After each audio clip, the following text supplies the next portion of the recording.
This dumb monkey boy has had the same female friend for a very long time, starting back when he was just a little kid heading off to elementary school. His mother makes sure to remind him to listen to his teacher, and he promises he will as he steps out the door to start his day. Waiting for him in the hallway is a very impatient girl named Haru, who is already fuming because he managed to be exactly 1 minute late. She is worried they won't have enough time to play, so she grabs his arm and drags him along, which was a common sight since they were neighbors who always went to school together.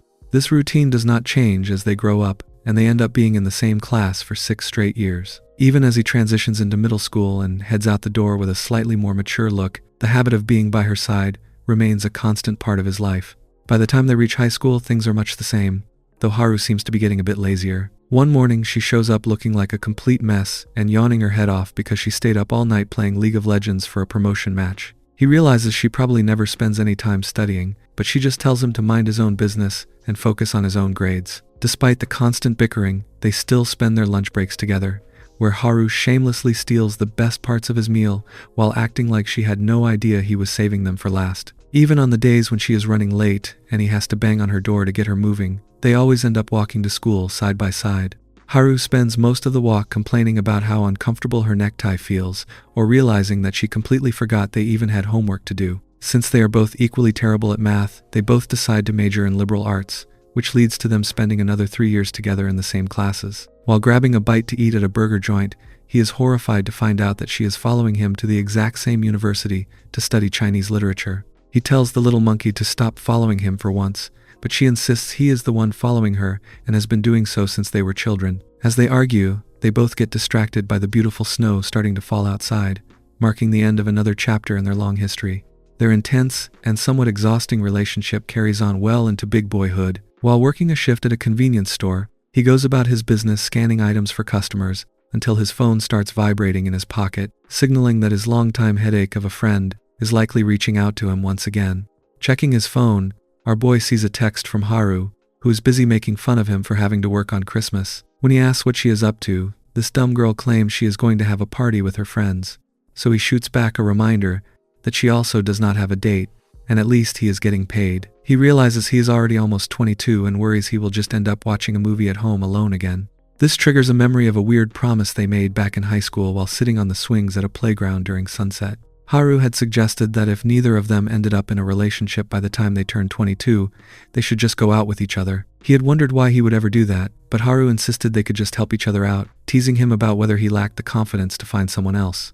He had argued that he would definitely get a girlfriend first, and after Haru laughed at his unearned confidence, they sealed the deal with a pinky swear. Even though he is sure she probably does not even remember it, the thought still lingers in his mind. Back in the present, he sees another text from the little monkey asking if she is his only friend, but he ignores it as he finishes his shift and heads outside into the cold night. Suddenly, he hears Haru calling his name and turns around to see her standing there, looking sussily dressed up. He wonders what happened to the big party she mentioned earlier, and she admits that her plans fell through after her friend got a partner and canceled at the last minute. He can't help but grin at her misfortune and tells her to just go home and watch Home Alone by herself, giving her a mocking pat on the head as he tries to leave.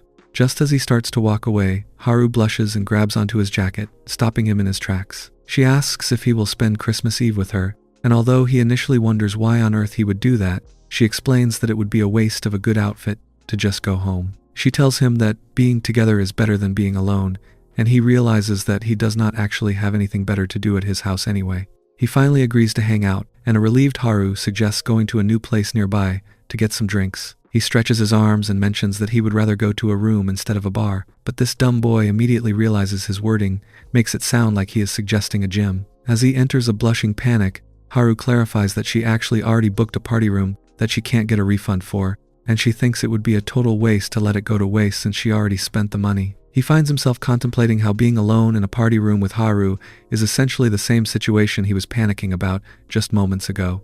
Regardless of his internal debate, he agrees to go, and Haru excitedly plans out all the snacks they should buy to celebrate. As they make their way there, he tries to reassure himself that absolutely nothing unusual will happen between them. Upon entering the room, they are greeted by a space filled with pink balloons and lights, which Haru thinks is just her style, while he finds it to be far too pink for his liking.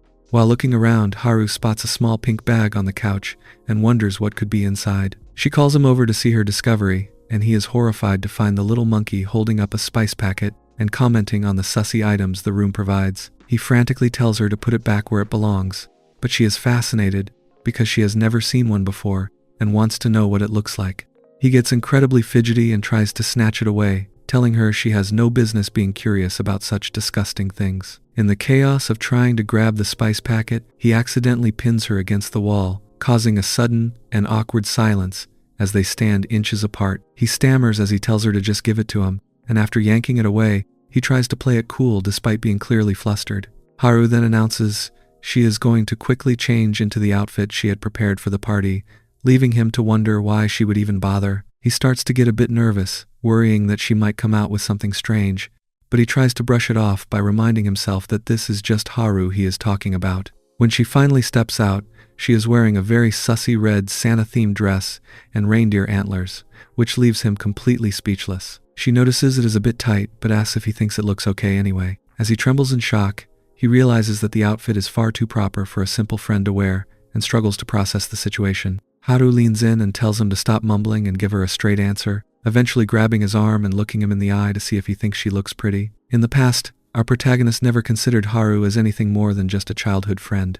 He reflects on a specific memory when she excitedly showed him her very first sports clothes, a gift from her mother. She had been so proud, claiming it was her first step toward becoming a big dumb woman, but he had just laughed in her face and told her she was not a woman at all. Looking at her now, in her Santa outfit, he realizes he was completely wrong back then. He is genuinely shocked by her appearance and finds himself looking at her as a dumb woman for the very first time, wondering to himself when exactly she grew up so much. Haru is clearly annoyed by his silence and demands a real answer to whether he thinks she looks pretty or not. Since he keeps mumbling and avoiding the question, she eventually pouts in frustration before deciding she wants a memento of the night. She asks him to take a photo of her while she sits on the couch, but this dumb girl poses so sussily, revealing her exercise clothes. He panics and tells her to do something about her legs immediately, but she just argues with him, claiming he is just a nagger and that the photo is only for her anyway. She tries another pose by leaning back even further, which only makes things more difficult for him. As he looks through the camera lens, he gulps and realizes he can see something very proper, making it impossible for him to focus on taking a decent picture. Haru eventually takes the phone back and sighs in disappointment at his lack of skills. Giving up on the photo shoot, they decide to just start drinking, noting that the alcohol tastes surprisingly sweet today. They sit together and talk about how the building is likely full of couples since it is Christmas Eve after all. Suddenly, Haru gets a strange idea and wobbles over to the wall, leaning her ear against it. He wonders what on earth she is doing, but she tells him to shush and be quiet so she can listen. To her excitement, she realizes she can actually hear cardio exercise noises coming from the people in the room next door. Haru is absolutely fascinated by the proper sounds coming through the wall and begs him to come listen because everything is so clear. He tries to tell her he's fine where he is, but the pushy little monkey won't take no for an answer and eventually drags him over until he is standing right beside her against the wall. He soon realizes she wasn't exaggerating because the sounds of the training partners next door are incredibly vivid, leaving him to wonder just how intense exercises are getting in the other room. Even without seeing anything, the suggestive atmosphere is enough to make him gulp as he realizes his own body is starting to demand to train her cardio exercises. Haru catches him looking flustered and leans in to ask why his face has turned so red. He frantically backs away and plops down on the sofa, trying to dodge the question and suggesting they just go back to their drinks to hide his growing embarrassment. Haru finds his panicky reaction quite cute while he sits there chugging his drink, desperately wondering if he is already drunk or if he just needs to get it together. Once they settle back down, Haru taps his shoulder and asks why he doesn't have a girlfriend yet. He explains that it isn't exactly a lack of wanting one, but Haru points out that he is constantly working between the convenience store and the bar. This bossy girl tells him he really should cut back to just one job, but he argues that he has nothing better to do after class anyway, so he might as well make some money. Haru just sighs and tells this dummy that his obsession with working is the exact reason he's still single. He decided to flip the question on her, asking why she doesn't have a boyfriend, considering she doesn't even have a job to keep her busy. Haru blushes and glances away before reaching out to grab his hand, asking if he remembers that specific promise they once made. She reminds him they were supposed to be with each other if they were both single by the time they turned 22, which completely shocks him because he was certain she had forgotten all about it. He tries to brush it off as a silly childhood comment, arguing that, after knowing each other for so many years, they could probably never feel that way about each other. This seems to hit a nerve, and she grabs him, asking if he truly believes he could never feel anything for her. He begins to tremble as Haru grabs his shoulders and suddenly pushes him down onto the floor with a loud flop. Before this dumb boy can even process what is happening, she announces that she wants to check right now whether they feel like doing cardio exercise training with each other or not. She leans in while he stares up in total shock, and before he can say a single word, she shows him a sudden cardio training gesture that leaves him completely frozen. Suddenly, he flinches and stammers out an apology, telling her she can't just go around showing moves to people like that out of nowhere.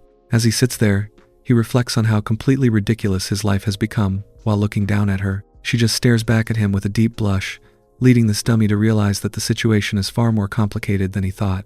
He eventually retreats to the bathroom to splash cold water on his face, wondering what on earth is wrong with him and why he didn't hold himself back more. He can't stop thinking about that moment, and he desperately tries to regain his composure. After he finally comes out of the bathroom, he is surprised by a knock and finds Haru holding a strawberry cake with lit candles. She asks if they can blow them out together, which confuses him since he knows it isn't even her birthday. She explains she is just trying to set the mood because today is such a special day. They blow out the candles together in the dim light, and as a soft smile spreads across her face, she wishes him a Merry Christmas. He awkwardly scratches his head and wishes her one too, feeling the strange tension of the evening lingering in the air. The next morning, he is woken up by a series of crashing noises coming from the hallway outside his apartment.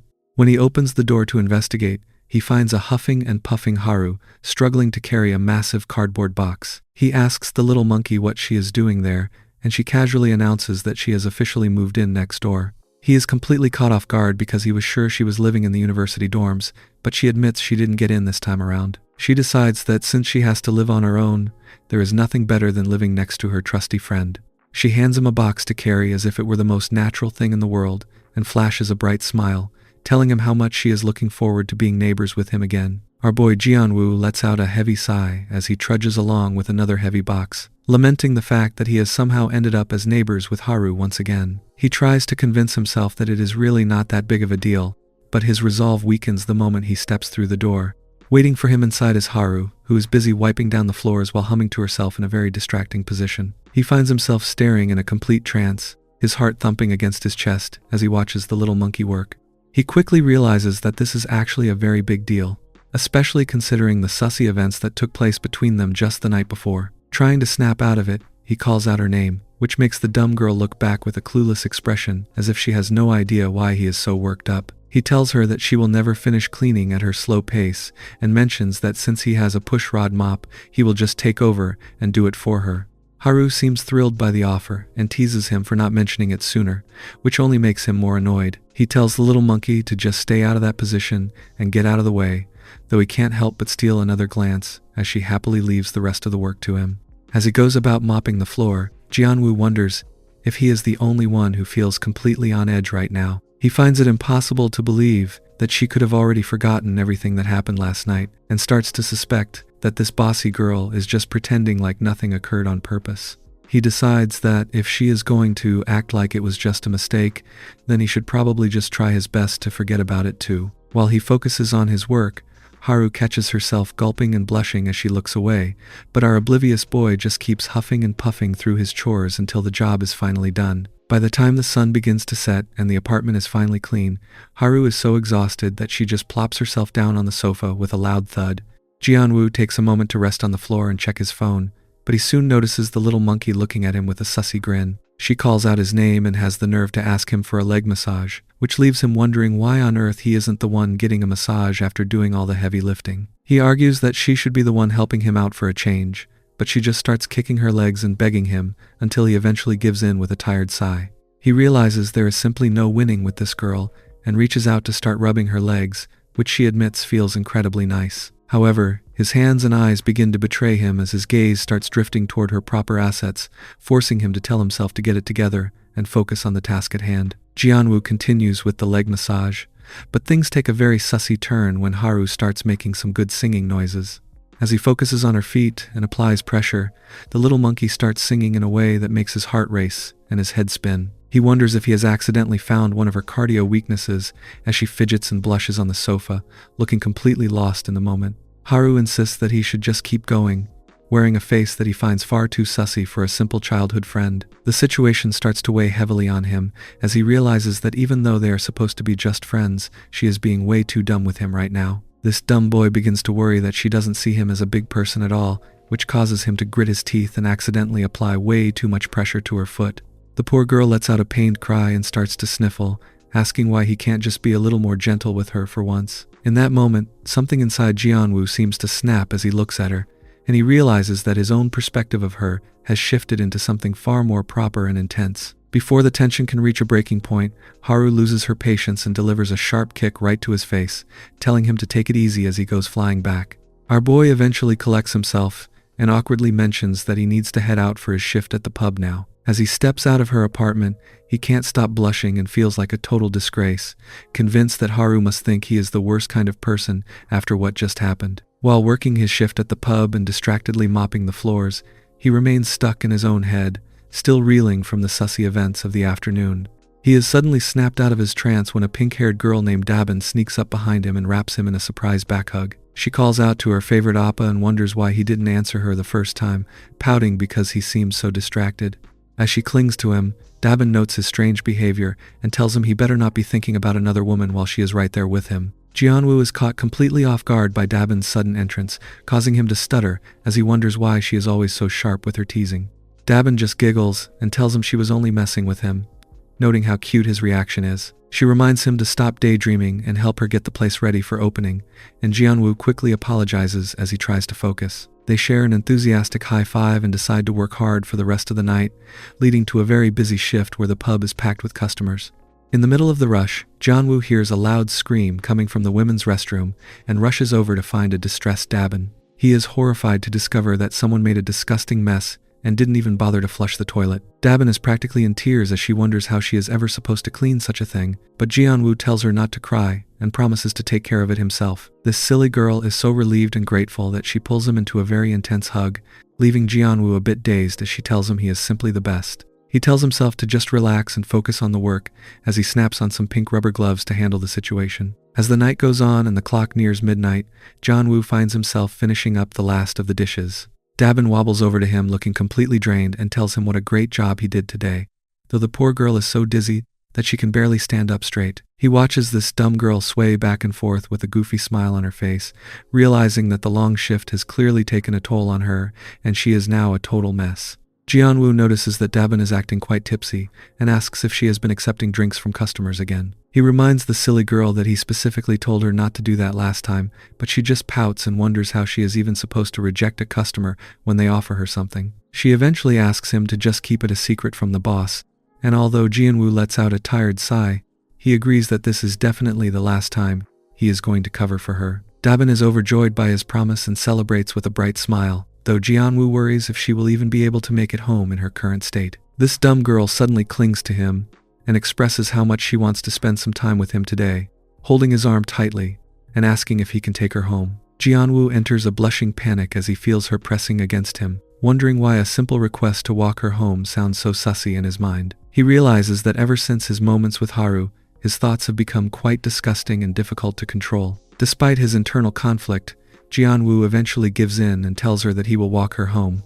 As they stroll through the quiet night, Dabin holds onto his arm and mentions how nice it would be if she had a boyfriend exactly like him. Our boy is completely shocked and wonders if she is actually confessing to him right now, but he quickly tells himself to get it together and stop overthinking things. When they finally arrive at her building, Jianwoo tells her to go inside and get some rest, but the little monkey starts complaining that her head hurts and she is just so dizzy. She then has the nerve to ask if he can take her all the way to her bed, leaving Jianwoo terrified at the thought of actually entering her house. He tries to reassure himself that absolutely nothing will happen as long as he stays in control of himself, so he helps her up the stairs and into the apartment. Once they reach the bed, Jianwoo tells himself that all he has to do is lay her down and leave immediately. However, as he tries to set her down, Dabin manages to catch him. This dummy tries to make a quick escape by announcing that he is heading out now, but Dabin refuses to let him go. As the atmosphere in the room reaches a breaking point, Dabin looks at him with a deep blush and admits that she really wants to be trained in proper cardio training by him tonight. While Jianwoo is busy dealing with his shift at the pub, Haru is humming a little tune to herself as she wanders down the hallway toward his apartment. She figures the big boy should definitely be home by now, so she reaches out and gives the doorbell a few rings to see if he will let her in. When no one answers, the little monkey starts to pout, realizing that he must still be stuck at work and likely getting off much later than she expected. Instead of heading back to her own place, she stares at the digital keypad and wonders if the dummy actually used something as predictable as his own birthday for the password.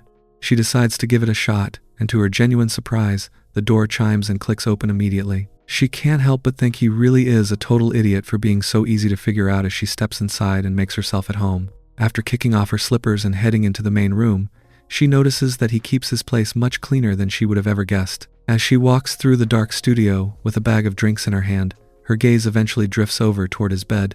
She feels a nervous gulp in her throat as she approaches the mattress and eventually lets herself flop down right onto the sheets. As she settles in, she notices his specific scent lingering on the pillow, which causes a deep blush to spread across her face. This overload triggers a sudden and sussy memory of their night in the party room, where things had escalated into a very proper interaction on the floor. Back in the present, the little monkey begins to fidget and squirm as her heart starts pounding uncontrollably against her chest. She wonders if she has officially turned into some kind of disgrace and frantically shakes her head to try and snap out of it. She lets out a long, exhausted sigh as she tries to collect her thoughts, but she quickly realizes that the intense feeling in her legs hasn't gone away yet, leaving her blushing and flustered in the middle of his quiet apartment. Haru is left in a total state of shock, realizing that her cardio training urges are rising in a very unexpected way just by being in Jianwoo's space. She feels like she has officially lost her mind and tells herself that she does not have time to just sit around in a daze. Fearing that the big boy might walk through the door at any second, she decides she needs to hurry up and wash up before he returns. She steps into the shower and lets the water run over her, hoping it will help her regain her composure. However, even as the water drips down, she finds that she still feels incredibly strange, and she can't help but realize she has become so weird because of Jianwoo. This frustration triggers a sudden memory of a time they spent together on the sofa, where he had been trying to be helpful by giving her a massage. Coming back to the present, she finishes her shower and starts drying her hair with a towel, still wandering around his apartment with a thick, proper jacket on. Just then, the door clicks open and Jianwoo walks inside, stopping dead in his tracks as he is greeted by the sight of his childhood friend in her most natural state. A deafening scream fills the room as they both enter a state of total, blushing panic. As Jianwoo tries to hide his face and look away, he stammers about why she is even in his house and how she managed to figure out his password. A trembling Haru turns around and snaps back that he is a total dummy for using something as predictable as his birthday for a password, demanding to know if he is just going to keep staring at her like a disgrace instead of letting her wear a jacket. Jianwoo questions how she could just barge into his home without permission, but the bossy monkey simply tells him he should have changed his password earlier if he was so worried about it. As they sit down with some drinks, Haru demands to know why he ended up getting back so late, causing the dummy to enter a blushing panic as he thinks back to his encounter with Dabin. He eventually stammers out that he was just helping a friend from work get home, but Haru is not satisfied with that answer at all. She gets right in his face and demands to know why he felt the need to take her all the way home, eventually asking him straight out if he is actually that girl's partner. This realization hits him like a ton of bricks, causing him to pause for a long moment before turning away and insisting that it isn't anything like that. Feeling completely drained by the conversation, he announces that he is exhausted and heading to bed, telling her she should probably get some sleep as well. Haru is left sitting there in a daze, wondering why on earth he is suddenly avoiding her like the plague. Begins to suspect that something real is actually going on between him and his coworker, which prompts her to quickly reach out and grab his hand before he can walk away. A confused Jianwoo asks what she wants now, watching as the little monkey starts to fidget and blush while struggling to find the right words.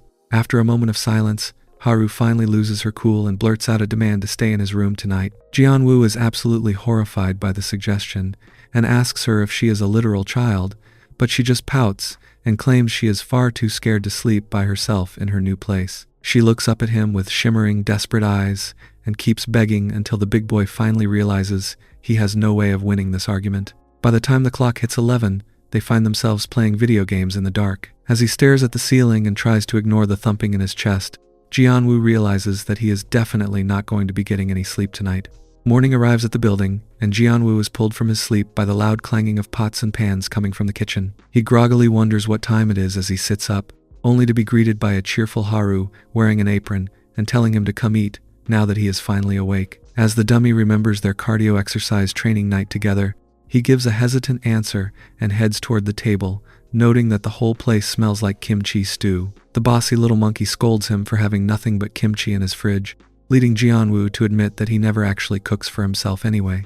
He takes one look at the kitchen and is horrified to find that she has turned the entire counter into a total mess of eggshells and scraps. Despite the chaos she caused, Haru is incredibly proud of her work and insists it turned out great, prompting a nervous thank you from the big boy. Jianwoo stares down at the stew, which looks far more suspicious and dark than he expected, and he wonders to himself if the concoction is even edible. He eventually summons the courage to take a bite as Haru watches him with sparkling eyes, and to his genuine shock, he realizes the stew is actually delicious. He finds himself confused by how it could possibly taste this good, but the mystery is solved when he spots the evidence of a discarded ramen seasoning packet in the trash. Haru shamelessly brags about how easy cooking is for her, while Jianwoo just grins and thinks to himself how adorable she is for cheating. He quickly catches himself and enters a blushing panic, telling himself he needs to stop having such sussy thoughts and remember how complicated things were just yesterday. He notices that the little monkey seems completely unaffected by the tension as she suddenly springs up from her chair. However, the calm atmosphere is immediately shattered when she accidentally knocks over a cup, letting out a loud cry as the water spills all over her. Haru looks down in distress and realizes her clothes are now completely soaked, but Jianwoo finds himself paralyzed as he sees her thin white shirt has become clean. He lets out a heavy gulp and stares in total shock, realizing that his day has just taken a very difficult turn. Jianwoo is practically losing his mind and asks the little monkey why on earth she isn't wearing a sports cloth, while a completely clueless Haru just wonders what the big deal is. She pouts and explains that wearing one at home is just too uncomfortable, but Jianwoo quickly reminds this dummy that his apartment is definitely not her house. He tries to calm down, but his mind keeps drifting back to everything that happened yesterday, which causes Haru to enter a blushing panic as she realizes he is actually bringing up their previous cardio encounter. She quickly turns away and tells him he simply needs to be more careful in the future, while Jianwoo takes a long sip of water and tries to convince himself that they were just two friends helping each other out. He knows that overthinking things will only make their relationship weirder, yet he can't shake the feeling that he is forgetting something important from his shift the night before. The scene shifts to the pub, where a very frustrated Dabin is waiting for him and demands to know how he could just leave without giving her an answer. Jianwoo can only offer a weak apology as the pink-haired girl asks if he has finally made up his mind about her proposition. He realizes he really ought to reject her because becoming partners like that would be a bad idea, but the words get stuck in his throat before he can say anything. Dabin suddenly reaches out and squeezes his face, pleading with him not to turn her down after getting her so worked up on the night he walked her home. She starts to sniffle and asks if he even understands how much she wants him, leaving the poor guy completely frozen in place. Just as quickly as she started, she flashes him a bright smile and says she is heading back to work, leaving a dazed Jianwoo to try and focus on his busy shift.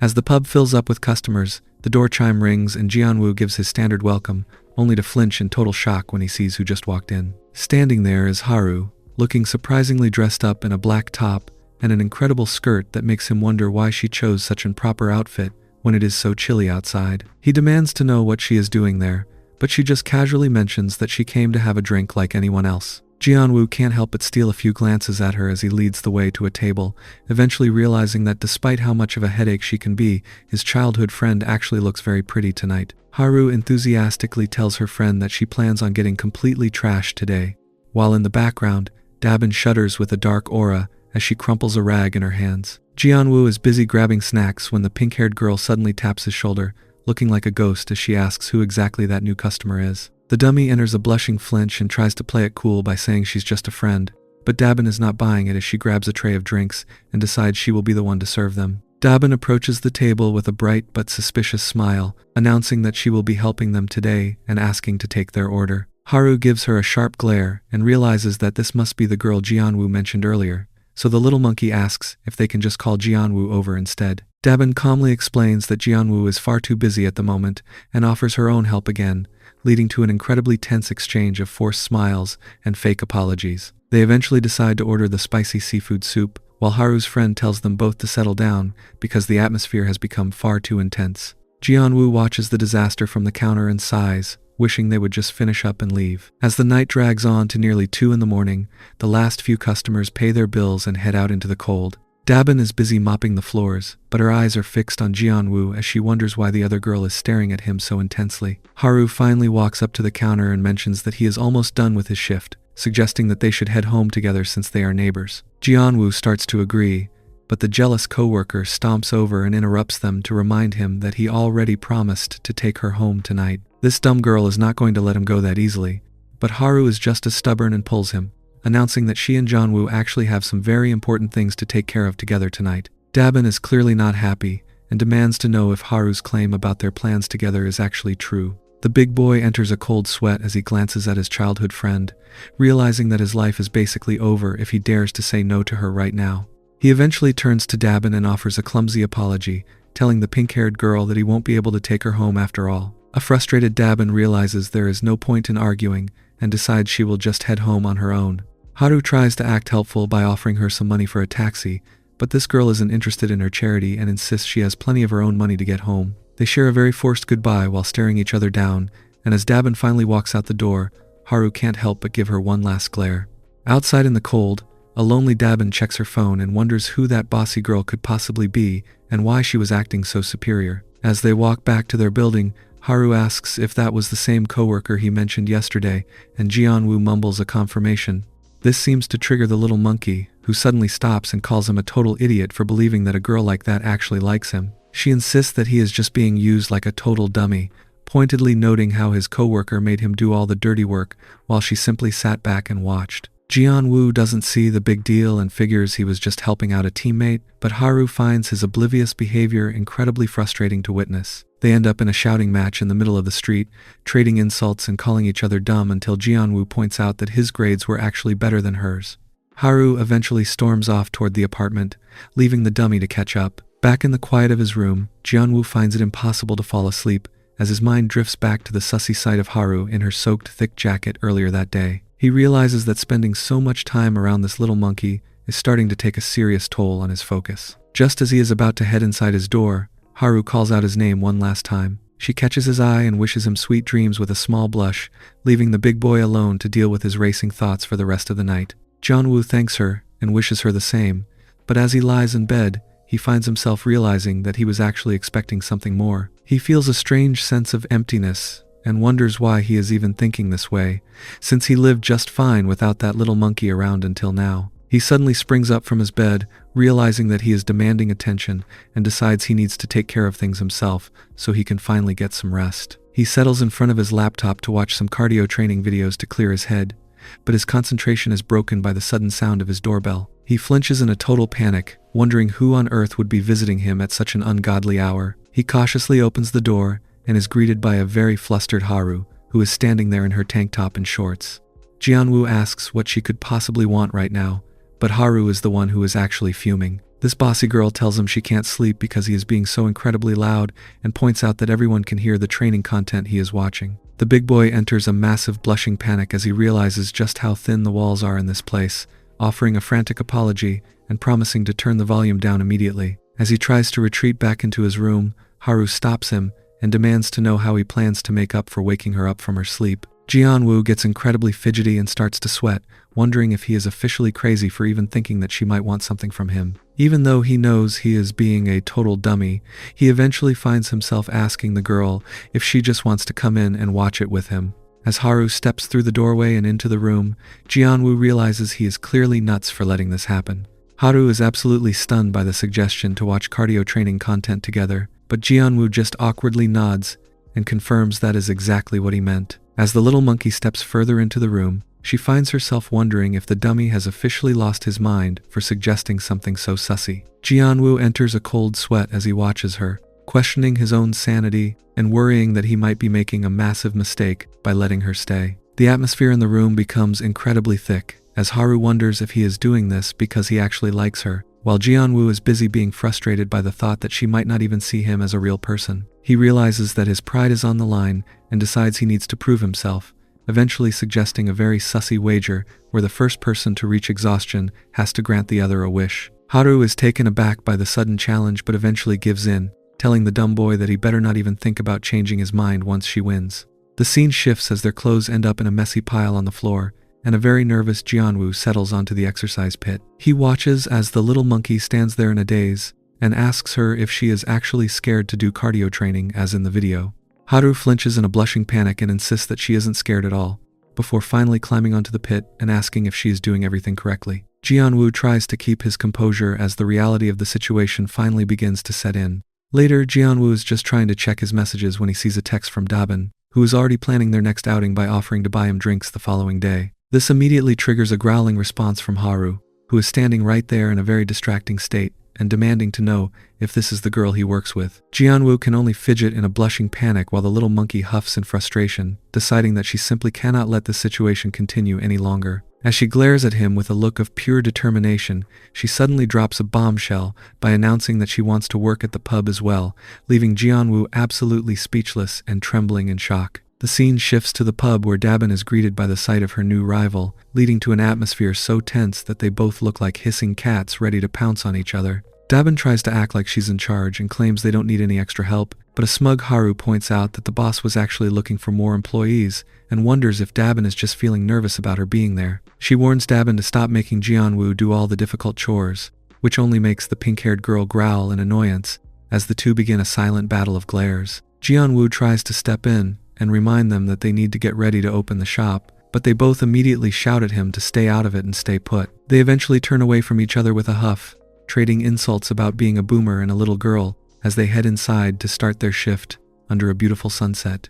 As the night gets busy with customers, Dabin calls out for Jianwoo to bring her a bottle opener, but Haru quickly intercepts the request and hands it over herself with a mocking wink. She tells a frustrated Dabin to say thank you, which the girl eventually does while gritting her teeth and clenching the metal opener in a silent rage. Haru then goes back to helping Jianwoo with the tables, mentioning how much fun it is for them to work together while this dummy just blushes at her sudden enthusiasm. This piece doesn't last long, as Dabin starts shouting from the kitchen for Grandma Kang Haru to come and make an order of corn cheese immediately. An annoyed Haru marches off to the kitchen to deal with her bossy coworker while Dabin just laughs at her, leaving a tired Jianwoo to scratch his head and wonder if there is ever going to be a way to stop their constant bickering.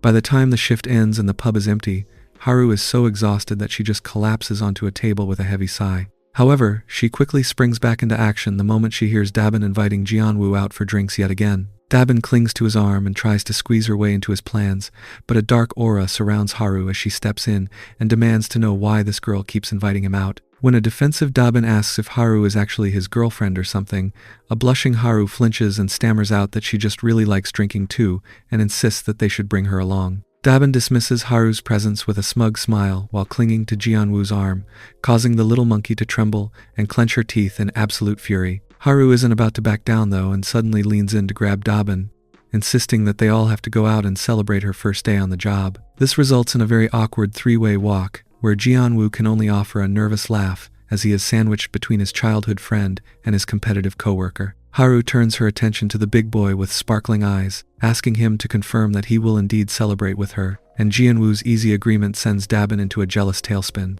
As the trio heads out of the pub together, the pink-haired girl lets out one last growl of frustration, shouting into the night about how much she doesn't want to go along with this.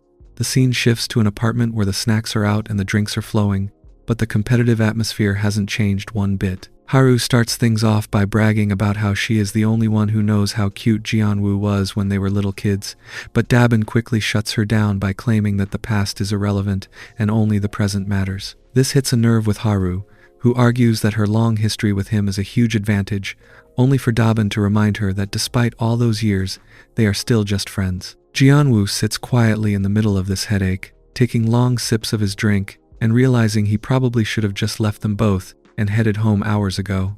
Dabin decides to take a different approach, noting that she is a year younger and far more charming than her rival. Haru snaps back with a reminder that guys generally don't have much interest in bratty little girls, but Dabin is already looking for a way to prove her superiority. In a sudden and sussy move, she claims her training assets are actually superior and reaches out to check for herself, leaving a shocked Haru to scramble back in a panic. The little monkey isn't one to take a hit without fighting back though, and she soon launches herself at Dabin to return the favor. The two girls end up in a chaotic scuffle on the floor, leaving an exhausted Jianwoo to watch the madness unfold with a look of pure regret on his face. Eventually, they both stop their wrestling match and turn their attention back to him, demanding that this dummy settle the debate once and for all by choosing which one of them has the most cardio exercise stamina.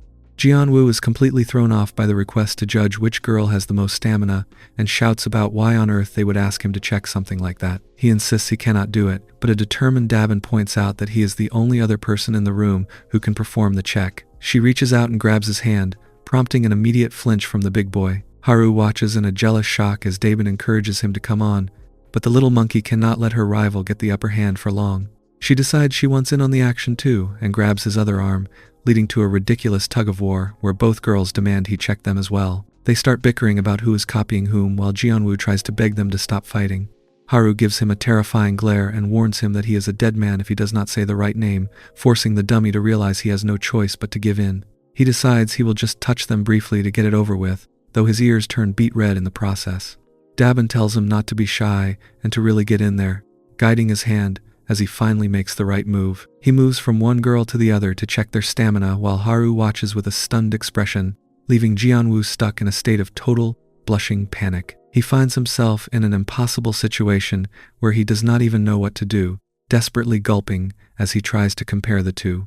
He realizes he has to find a way to answer without getting his head chopped off, so he carefully crafts his response. He offers his opinion that Dabin has the most stamina, which makes the pink-haired girl beam with pride. However, he quickly adds that Haru's actually feel more stronger, causing his childhood friend to freeze in a blushing trance. Dabin immediately starts laughing and bragging about her victory, but an indignant Haru snaps back that it does not matter how impressive they are if they can't do more training. The two girls launch right back into their shouting match about who started what, leaving a completely drained Jianwoo to stare at the floor and realize he just wants to go home. Sometime later, Jianwoo is sitting alone outside in the cool night air, letting out a heavy sigh as he stares at the empty street. He is eventually found by Haru, who strolls up and asks what he is doing out there, all by himself. He explains that he just needed some air and asks what happened to Dabin, only to learn that the girl finally fell asleep. A strange and awkward silence settles over them as Jianwoo reflects on the sussy events from earlier. Haru eventually reaches out and shows her cardio training stamina. Jianwoo realizes the little monkey is still fixated on his earlier comment and quickly confirms that it is, causing a bright smile to spread across her face. Feeling satisfied, Haru springs up and suggests that they should finally head home together. When Jianwoo wonders if they should really just leave Dabin there, Haru reminds the dummy that she fell asleep at her own place anyway, and tells him he needs to stop worrying about her from now on. Haru starts complaining about how cold it is, but this silly girl insists she cannot possibly give up on her fashion sense just because the temperature dropped. Jianwoo tells her she should really wear warmer, proper clothes when she goes out and warns her she will only come to her senses once she actually catches a cold. Haru just huffs and tells the big boy he loves to nag so much that her ears are starting to hurt as they walk hand in hand through the quiet streets.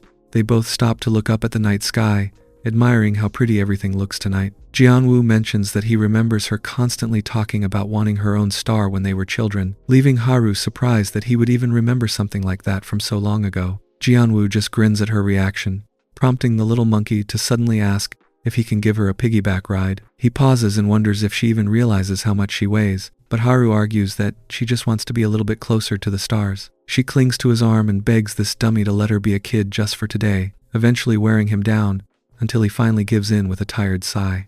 Haru is overjoyed as she jumps onto his back, and Jianwoo is surprised to find that she actually is not as heavy as he had imagined. As they continue their walk, Haru turns the tables and starts nagging him about whether he is eating 3 meals a day. She leans in and asks if he will always be there to carry her like this, and Jianwoo promises that as long as his legs have any strength left, he will always try his best. Haru offers a soft smile before eventually drifting off to sleep right there on his back. Since she is completely out of it, Jianwoo ends up bringing her back to his place, noting how peacefully she sleeps, as if his bed were her own house. His heart starts pounding uncontrollably, and he wonders if it is just the effect of the alcohol, or something more. He realizes he worked quite hard carrying her all the way home, and decides that a small reward should be perfectly fine. He leans in and finally makes his move, but the moment is short-lived as Haru suddenly jolts awake. Jianwoo flinches in a massive panic, realizing to his horror that she was not actually asleep at all. Before he can even process the shock, the little monkey reaches out and yanks him,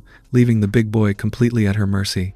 Later, Jianwoo sits alone on his bed, finally reflecting on all the confusing feelings he has felt toward Haru over the years. As he looks at an old photo of them together in their school uniforms, he realizes what a total fool he has been for not seeing things clearly until now. He finally admits the truth to himself, realizing that he actually likes her. The scene shifts to the convenience store where Jianwoo is so lost in thought about his feelings for Haru that he is completely dazed. He doesn't even notice the customers waiting at the counter until they start knocking and asking if he can even hear them. He lets out a heavy sigh as he finally snaps out of his trance, only to find two of his classmates standing right in front of him. Jianwoo flinches as one of them starts shouting and demanding to know why he isn't even greeting his customers. When he asks when they arrived, his friends explain they just got there because they remembered he worked at this location. One friend orders a pack of cigarettes while the other notes how Jianwoo is always stuck at work, even though they are currently on break from school.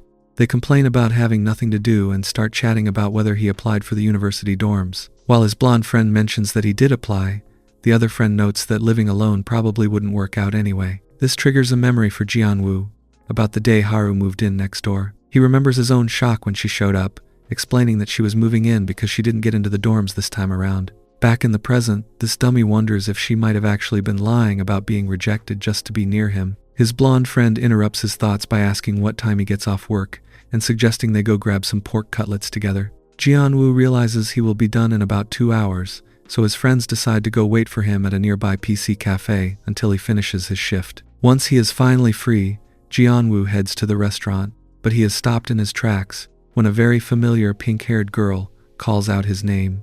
He is shocked to find Dabin there and realizes she actually works at the pork cutlet place too. His classmates are immediately taken with her, loudly commenting on how attractive she is as Jianwoo processes the surprise. Dabin explains that she works all over the place and asks if these are his friends, leading the two boys to enthusiastically introduce themselves as his classmates. She introduces herself as Kim Dabin and tells them she works with Jianwoo at a pub, even offering to give them a discount if they ever stop by to visit. The two friends immediately start crowding her, asking if Jianwoo ever picks on her or if she has to deal with weirdos at her other job. Dabin just beams at them and explains that Jianwoo actually takes very good care of her and makes sure she never has to deal with any troublesome customers. The boys tell her she must be incredibly popular, but the girl just offers a shy giggle and insists she doesn't think that is the case at all. Jianwoo finally loses his patience and shouts at his two noisy friends to stop it already, demanding to know what exactly is wrong with them.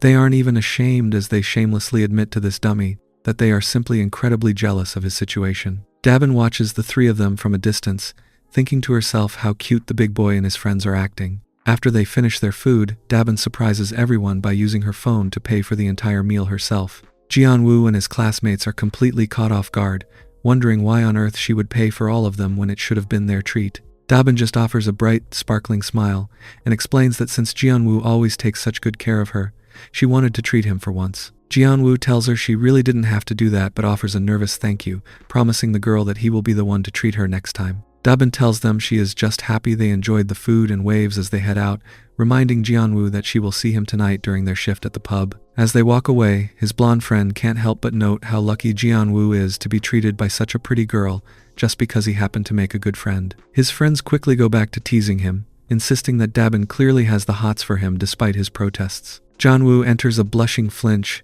and tries to play it cool, arguing that it isn't like that at all and she is just a close friend from work. They call him a total punk and point out the way she was staring at him, which eventually pushes Jianwoo to admit that he actually has someone else he likes. The two boys are stunned and immediately demand to know who she is and if she is even prettier than Dabin. One of them wonders if he is talking about Haru, but they both quickly dismiss the idea with a laugh, noting that if he liked the little monkey, they would have started going out ages ago. They conclude that anyone with common sense can tell he and Haru are just friends, which causes Jianwoo to clench his fist in silent frustration. He realizes that while he and Haru might look like just friends to everyone else, his feelings have shifted and it simply isn't like that for him anymore. He tells them he is going to head off first, realizing that as long as he likes Haru, their relationship can never go back to being just a simple friendship. Jianwoo leaves his friends hanging, telling them he will catch them next time, while one of them shouts after him, calling him a jerk and demanding an answer. He ignores the noise, focused on the realization that his relationship with Haru has shifted far beyond mere friendship. They have spent so much of their lives together and know each other so well that he realizes he needs to be completely sincere about his feelings. Pulling out his phone, he decides to call the little monkey, his heart already starting to pound as he waits for her to answer. When she finally picks up, he nervously asks if she can come out to meet him because there is somewhere specific he wants to take her. He is determined to make sure his confession doesn't seem like a joke, Yet as he waits for her at the meeting spot, he finds himself tapping his feet in a nervous rhythm. He wonders why he is already this worked up before they have even met up, letting out a heavy gulp as he tries to maintain his composure. When Haru finally arrives, she is dressed up in a white top and a long skirt that leaves the dummy completely speechless. He can't help but think to himself how incredibly pretty she looks today as she walks toward him. Haru is curious and asks where exactly he wants to go so badly, but Jianwoo keeps it a mystery, telling her it is a surprise and she will find out once they arrive. He offers a warm smile and reaches out to lead the way, prompting Haru to think to herself that a grin like his should be practically illegal. As they walk together, Haru notices that the familiar street feels quite different today. Jianwoo leads her in the right direction and reaches out to take her hand, causing a sudden blush to spread across both of their faces. He reflects on their long history together, thinking back to their school days when they would bicker over video games and wonder why he only ever saw her as a friend back then. He realizes that if he had understood these feelings earlier, things might have been very different for them, but he quickly decides that it is still not too late. As he clenches her hand tightly in his own, he knows that things for the two of them are truly just getting started. Jianwoo and Haru continue their walk through the city streets, and Jianwoo finally works up the courage to reach down and firmly clench her hand. A surprised Haru begins to blush and mumbles about what they are doing, noticing how tightly he is holding on. This dummy tries to play it cool by claiming he only reached out because he thought her hands might be cold, but the little monkey quickly points out that she is already wearing a pair of gloves. Jianwoo enters a blushing flinch as he realizes he is being far too eager, which only makes Haru laugh and tell him how silly he is being. Despite the awkwardness, she asks if he is ever going to grab her hand again since it really is getting quite chilly outside. He quickly agrees and takes her hand once more, though he holds on with so much intensity that Haru wonders if his grip is a little too tight. Jianwoo realizes he might be overdoing it and asks if he is hurting her, but she just blushes and tells him to never mind. The pair eventually arrives at a massive indoor ice rink, though Haru seems to be having immediate second thoughts as her legs begin to tremble in her skates. This little monkey is absolutely terrified of the ice and clings to the side rail for dear life until Jianwoo skates over to see if she can actually manage to move. Haru is convinced that she is just going to fall over the moment she lets go, so Jianwoo reaches out his hand and tells her to just hold on to him. He offers a warm smile and promises that he won't let her fall,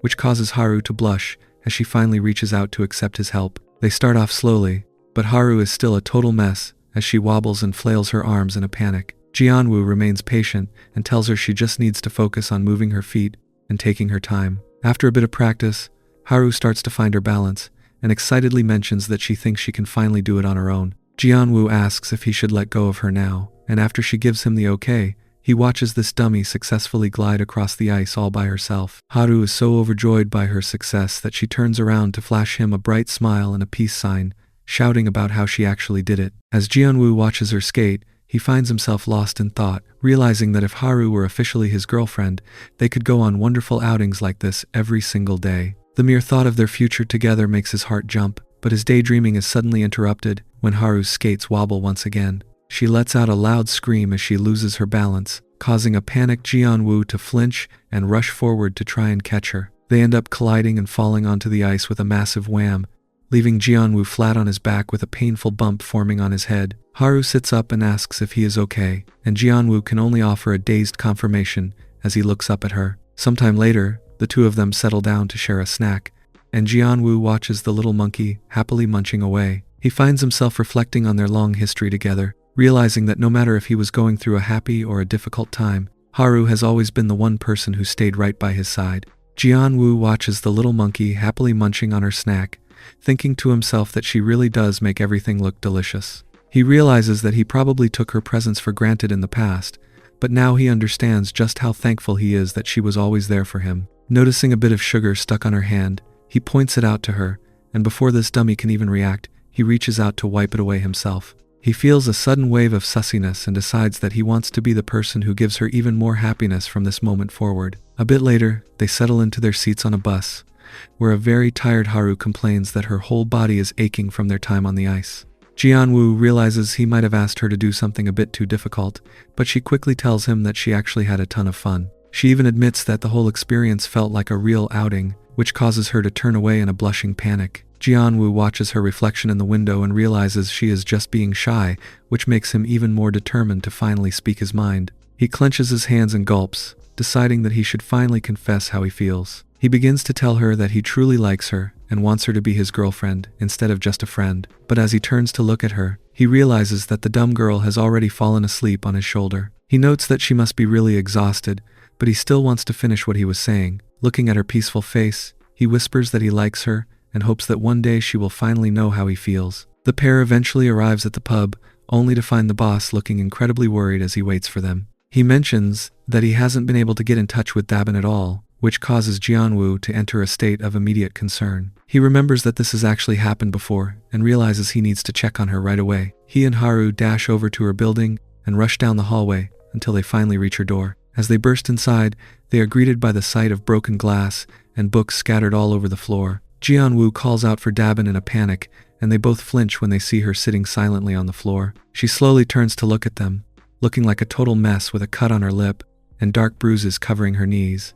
This poor girl looks up and recognizes her favorite appa, leaving Jianwoo and Haru to stand there in total shock at the sight of her injuries. Dabin's eyes tremble as she is pulled back into a painful memory of calling out for her mother. Her parents had divorced when she was just a little kid, and her mother had simply apologized before walking out the door with a suitcase, leaving her behind to live with her father. This was the start of a very difficult childhood, as her father turned out to be a severe alcoholic. Dabin remembers how his entire personality would change the moment he had any alcohol in his system, turning him into a literal monster. By the time she was in school, her return home was always greeted by his creepy grin and immediate demands for money. She lived in constant fear, and eventually reached a point where she couldn't stand living with that devil for another second. Determined to escape her nightmare, this hard-working girl began saving every single penny she could find. She spent her days working shifts at places like the Green and Grey Cafe, pushing herself to take more orders and working through the exhaustion because she desperately wanted to live on her own. Finally, the day she officially became a big person, she checked her bank book and realized she finally had enough to make her move. She felt a wave of pure happiness as she packed her bags and walked away from her old life forever. Even though she still had to work multiple jobs to stay afloat, she felt truly free for the first time. However, that freedom turned out to be short-lived. One evening, as she hurried into her apartment and worried about being late for her shift, she heard a terrifyingly familiar rattle at her door. Her blood ran cold as the lock clicked open, and a bloodshot eye stared at her through the gap, signaling that the monster had found where she was hiding. This poor girl was left shivering in total shock as her father loomed over her and addressed her as his daughter. He stepped into the room and demanded to know where his money was, while a terrified Dabin could only wonder what on earth he was doing there. She tried to find her courage and shouted for him to get out of her home, but the man just scoffed at the idea of it being her place. Before she could react, he suddenly turned and delivered a violent shove that sent her flying across the room. Dabin let out a pained cry as she plopped onto the floor, looking up in horror as her father stood over her, mocking the idea that she could ever have a place of her own. Dabin's father stands there with a sickening smirk, claiming that if this is her apartment,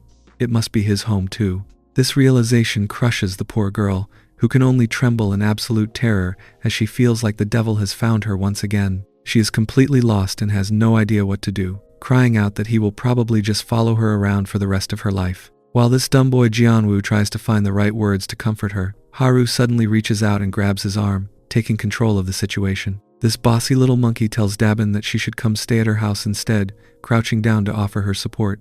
Haru remains firm, insisting that they need to file a police report immediately and that Dabin will stay with her until they can guarantee she is safe. She declares that a man like that has no right to be called a father and tells Dabin to just think of him as a complete stranger while standing with her head held high. A sniffling Dabin looks up at her new protector, calling her Unnie as she realizes she finally has someone in her corner. Jianwoo quickly agrees with Haru's plan, and both of them promise the girl that they will do everything they can to help. This show of kindness finally breaks Dabin's emotional dam, and she lets out a massive, sobbing cry that catches both of them completely off guard. While a flustered Jianwoo wonders why on earth she is crying again now that things are being handled, Haru just pats her back and tells her it is okay to let it all out. After a long session of sobbing and hiccups, Dabin eventually thanks them before finally drifting off into a deep, exhausted sleep. Back in the quiet of the apartment, Jianwoo watches her sleep and offers a sincere thank you to Haru for taking charge. He tells the little monkey to let him know if she needs anything at all, because he also wants to do his part to help. A blushing Haru just brushes him off, insisting there is no need to thank her for something like this. She admits that even though Dabin can be a real headache and constantly gets on her nerves, she still feels for the girl and gives her one last gentle pat as she settles in for the night. Haru decides she needs to head out to the store to pick up some essentials for Dabin, reflecting on how her feelings toward the girl might have shifted because they worked together. She knows she simply can't stand by and do nothing, so she prepares to leave. This dumb boy Jianwoo suggests going along with her, but Haru insists it is better if she goes alone, since Dabin might wake up while she is gone. As she heads out the door, Jianwoo watches her leave and realizes that despite how much of a headache she can be, you really can't help but like a girl like Haru. Just as he is left alone with his thoughts, a soft voice calls out his name, causing Jianwoo to flinch in surprise. He sees that Dabin is finally awake and immediately tells her she should try to get some more rest, but she slowly sits up and reassures him that she is actually doing all right. Jianwoo asks if she is feeling any better, and she nods with a small smile, mentioning that her eyes don't feel nearly as heavy as they did before. When she offers him another thank you, Jianwoo admits that he didn't really do anything and reminds her that she should make sure to thank Haru later on. The atmosphere turns a bit more serious as Jianwoo asks why she never mentioned any of this to him before. Dabin's head droops as she admits she simply didn't want to show him such an embarrassing part of her life. Jianwoo tells her that she has no reason to worry about things like that with him, and as he prepares to get her some water, he mentions that it isn't like he would ever hate her over something like this. These kind words cause Dabin's heart to race, and she suddenly lunges forward to grab him. Jianwoo is caught completely off guard as she tells him there is something she has been holding back for a long time. She admits she lacked the courage to say it before, but now that he has seen everything and knows the truth, she feels she finally has to be honest. This emotional girl grabs him tightly and finally confesses that she actually likes him as a cardio exercise trainer. Jianwoo gets to work taking care of the mess in Dabin's apartment, snapping on his pink rubber gloves and reflecting on how incredibly hard this girl works. Dabin watches him and thinks back to all the times he looked out for her like an actual brother, making her realize how nice it would be to have a partner exactly like him. She remembers their time together and how great everything felt, acknowledging that she had been wanting to tell him the truth for a very long time. Back in the present, she clings to his back in a tight hug and admits she was afraid to confess because she had never truly felt loved by anyone before. She suggests that they could simply cheer each other up whenever they feel lonely like today, confessing that she kept her feelings hidden because she feared asking him to be her partner would only pressure this dummy into leaving her side. Dabin realizes she simply can't hide her feelings anymore, even though she knows she might be lacking in many ways compared to others. A flustered Jianwoo eventually turns to her and offers a sincere apology, pausing for a long moment before admitting that he actually already likes someone else. Dabin immediately realizes he is talking about Haru, which makes the big boy flinch in total surprise that she already knew. She tells him that only a total fool wouldn't have noticed by now, noting how his entire expression changes and he is always smiling whenever he is around that girl. Even though she already knew it was true, Dabin can't help but feel a deep sadness after finally hearing him say the words out loud. She finds herself in a frustrating situation where she would usually do whatever it took to steal him away, but she realizes she can't even bring herself to do that now because the bossy little monkey Haru was actually kind to her. Dabin lets out a loud cry of frustration, wondering why on earth Haru had to go and be so nice to her in the first place. They eventually settle down on the bed, and a sniffling Dabin asks exactly when he started having feelings for his childhood friend. She assumes it must have been a very long time since they grew up together, and wonders why on earth they aren't actually going out yet. Jianwoo enters a massive blushing panic and admits that it actually hasn't been that long since his feelings shifted. He confesses that even though he desperately wants to tell her, he is just as afraid of a rejection as she was, especially since they have been friends for such a long time and he doesn't want to lose what they have. Jianwoo begins to spiral as he imagines a scenario where he just blurts out his feelings, picturing Haru reacting with total shock and disgust. He realizes that if he just rushes into things,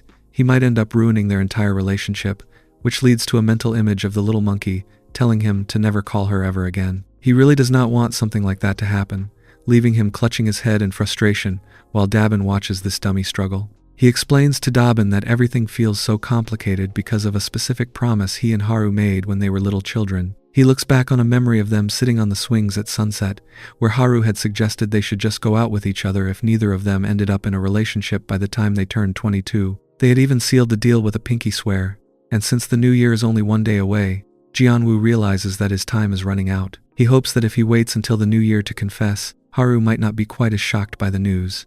This dumb boy's logic immediately triggers a response from Dabin, who springs up and calls him a total idiot. She glares at him and points out that if he confesses on New Year's, it will only look like he is doing it because of that old promise, rather than genuine feelings. She argues that she would be incredibly disappointed if she were in Haru's position, and insists that he absolutely must confess his feelings before the new year actually begins. The scene shifts to the next day where Haru is busy taking a phone call while a smiling Dabin watches from the side. Once she hangs up, Haru mentions that Jianwoo wants to spend New Year's Eve together, prompting an excited Dabin to grab her and start pushing her to get ready immediately. She teases the little monkey about not coming home tonight, so that she can have the room to herself, even jokingly threatening to take Jianwoo for herself if Haru dares to return early. As Haru heads out, Dabin is left behind to deal with her own complicated feelings. She watches her friend leave and realizes that as long as it is Haru Unni, she will be alright because she knows she is a truly good person. Even though she acknowledges her own sadness, she remains determined to get through this and find her own path forward. Jianwoo takes Haru to a fancy restaurant located in a tall building to celebrate New Year's Eve. Haru is completely taken aback by the high-quality steak and wonders if the meal is actually far too expensive for them. This dummy Jianwoo reassures her that he specifically saved up a lot of money for this occasion and encourages her to just enjoy the food. As she takes a bite, the little monkey Haru realizes that for the first time, it feels like they are actually out on a real outing. She looks around the room and notices that the restaurant is filled with nothing but partners, leading her to acknowledge that today truly is a special day. She reflects on the fact that they will both turn 22 in just a couple of hours and finds herself wondering what is going to happen to the promise they made so long ago. After finishing their meal, the pair heads outside into the snowy night to visit a scenic lookout. Haru is amazed by the beautiful view and wonders how Jianwoo even managed to find such a perfect location. Jianwoo admits that he did plenty of research beforehand because he really wanted the chance to take her to a quiet spot where they could be alone. Both of them start to blush as the weight of the moment settles in. With only 10 minutes remaining until the new year begins, Haru begins to worry that she might have just gotten her hopes up for nothing. She briefly considers taking the lead herself if Jianwoo isn't going to make a move, but she is suddenly pulled from her thoughts when he calls out her name. Haru turns around in surprise, noting that Jianwoo's face has turned a deep shade of red. The big boy admits that there is something he has been wanting to say for a long time, and he is determined to get it out before the clock strikes 12. He tells her to listen closely as he prepares himself, acknowledging that he is incredibly nervous and might have some trouble speaking clearly. Despite his fear, he remains committed to being honest with her. Finally, Jianwoo works up every bit of his courage and shouts into the night air that he truly likes her. They stand together under the falling snow, finally addressing the feelings that have been building between them for years as the new year approaches. Lately, a lot has been happening between Jianwoo and Haru, and he reflects on how he has never once taken their evolving relationship or any of their shared moments lightly. He realizes that while things may not have started off in the most normal way, the depth of his feelings has grown into something undeniable. Back on that snowy lookout, he gathers every bit of courage he has to tell her that he likes her as more than just a friend now. He clenches his fist and admits that he wants to be more than just a trainer to her. He wants to be a big person who can properly take responsibility for her from now on. As his heart hammers against his chest, he finally blurts out the words she has been waiting to hear, confessing that he truly wants to be her partner. Haru stands there with tears in her eyes, as he quickly adds that since they haven't officially turned 22 yet, she shouldn't feel any pressure to accept his feelings just because of that old childhood promise. He insists that he will respect whatever decision she makes, which only prompts the little monkey to shout that he is a total dummy. She suddenly lunges forward and pulls him, tearfully asking what on earth took him so long to finally say something. She admits that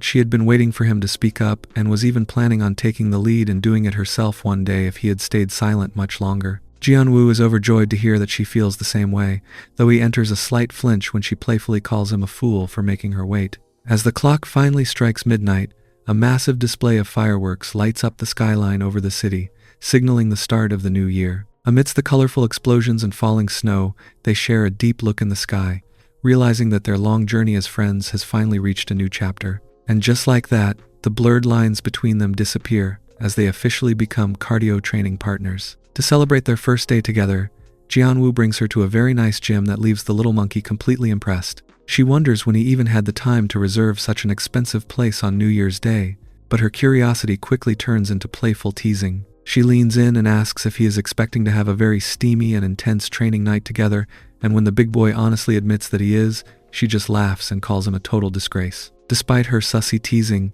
Haru admits that his blunt honesty is actually making her feel more nervous than she expected.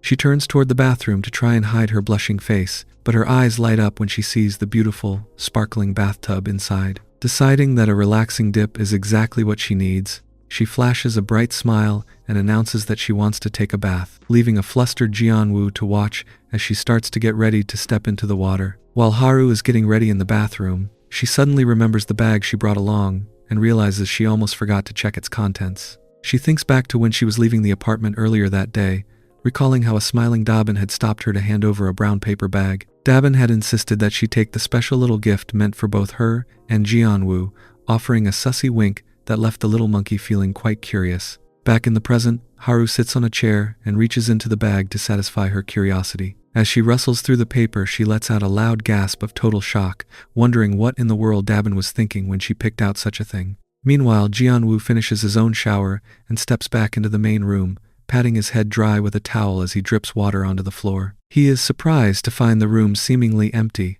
and looks around with a clueless expression, wondering exactly where his girlfriend could have gone. He glances toward the bed and the balcony, but there is no sign of her anywhere. His confusion is suddenly interrupted by a loud scream as Haru leaps out from her hiding spot and grabs him. A trembling Jianwoo lets out a nervous laugh once he realizes it was just her, mentioning how much she managed to scare him. However, his relief is short-lived as he turns his head to see what she is actually doing. He flinches in total surprise when he hears her let out a quiet sussy sound, and he is left speechless as he finally gets a good look at her. This little monkey has decided to go through with Dabin's plan and has changed into a sussy cardio training outfit. As she blushes furiously and looks away, Jianwoo realizes that his night has taken a very unexpected and interesting turn. Dabin eventually reaches her breaking point and tells Jianwoo and Haru that they are simply too much for her to handle. She acknowledges that they only just started going out, but she admits that their constant sussiness has made it so she can barely get any sleep nowadays. While a blushing Haru wonders if their behavior was really that bad, Dabin insists she simply cannot take it anymore. She reflects on how the two of them have been acting lately, recalling a time at the pub when they were supposed to be closing up for the night. Instead of working, Haru and Jianwoo just sat there flirting by the refrigerator. Jianwoo tried to take a heavy crate of drinks from the little monkey, but she insisted she could carry it herself while calling him a dummy and worrying that he might hurt his back. Dabin was forced to stand there with her arms crossed, watching them act like silly partners in the middle of their chores. Back in the present, Dabin slams her mug onto the table and announces that it is finally time for her to leave their place. This sudden declaration causes both Jianwoo and Haru to flinch in total shock, and they immediately start protesting. They worry that it is still too dangerous for her to be on her own and beg her not to move out just because of them. Dabin quickly clarifies that her decision has nothing to do with their relationship. She explains that she has finally decided she wants to retake the college entrance exam. She reflects on how her father's presence and her constant need to work prevented her from ever attending university. Now she realizes she wants to follow their example and try to live her life to the fullest. She has already looked into an academy with a dorm that seems quite nice and asks them to give her just 1 year to prove herself. She promises to return as a promising new student, flashing a bright and determined smile. However, the competitive spark in her eyes hasn't completely faded. Dabin suddenly springs up from her chair with a sussy grin and tells Haru that she is going to use her full force to eventually steal Jianwoo away from her. An outraged Haru jumps to her feet and shouts that she is never going to let that happen. She even warns Dabin that she better not dare to join their same university major, but the playful pink-haired girl just winks and claims she has suddenly become very interested in Chinese. She teases Haru by saying she can't hear her as she makes light of the situation, leaving the two of them to continue their bickering as another chapter of their lives comes to a close. Haru and Dabin find themselves at it again, bickering over Dabin's sudden interest in majoring in Chinese literature. Haru points out that Dabin can't even handle lamb skewers or spicy soup, so she has no business studying the culture.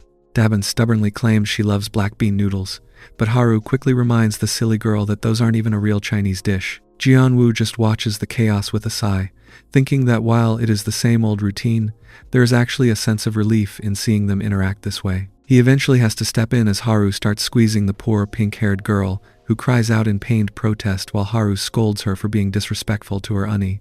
A few days later, Dabin is officially ready to move out and has all her bags packed for her new journey. Standing out on the street with her suitcase, she declares that she is going to study incredibly hard and pass her exams on the very first try. Haru offers some genuine encouragement, telling the girl she can definitely do it if she puts her mind to it. The two share a sussy moment as Haru tells her to stay safe and to let her know immediately if anyone starts messing with her.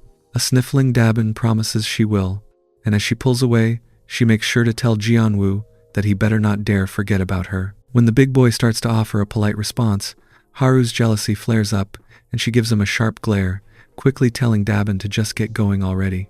Despite her rough exterior, Haru admits to herself that she is actually going to miss her friend just a little bit. However, she does not let the sentimentality last long, as she literally grabs Dabin by the shoulders and starts pushing her toward the bus station. Dabin laughs as she is shoved along, shouting back one last request for Jianwoo to make sure he pops up in her dreams whenever she misses him. Jianwoo waves a friendly goodbye as she finally heads off to her academy, while Haru just lets out a loud growl of frustration at the girl's persistent teasing. Sometime later, Jianwoo and Haru are spending some cardio training time together in his apartment when his phone suddenly starts buzzing with a new notification. It turns out to be a message from Dabin, who is already making great progress by getting the second highest level on her Korean practice test. She is excited to share that if she studies just a bit more, she believes she can reach the top level. Jianwoo smiles at his phone and notes how hard she is working, but this immediately triggers a defensive response from a very jealous Haru. This little monkey is convinced that Dabin is still trying to steal her partner away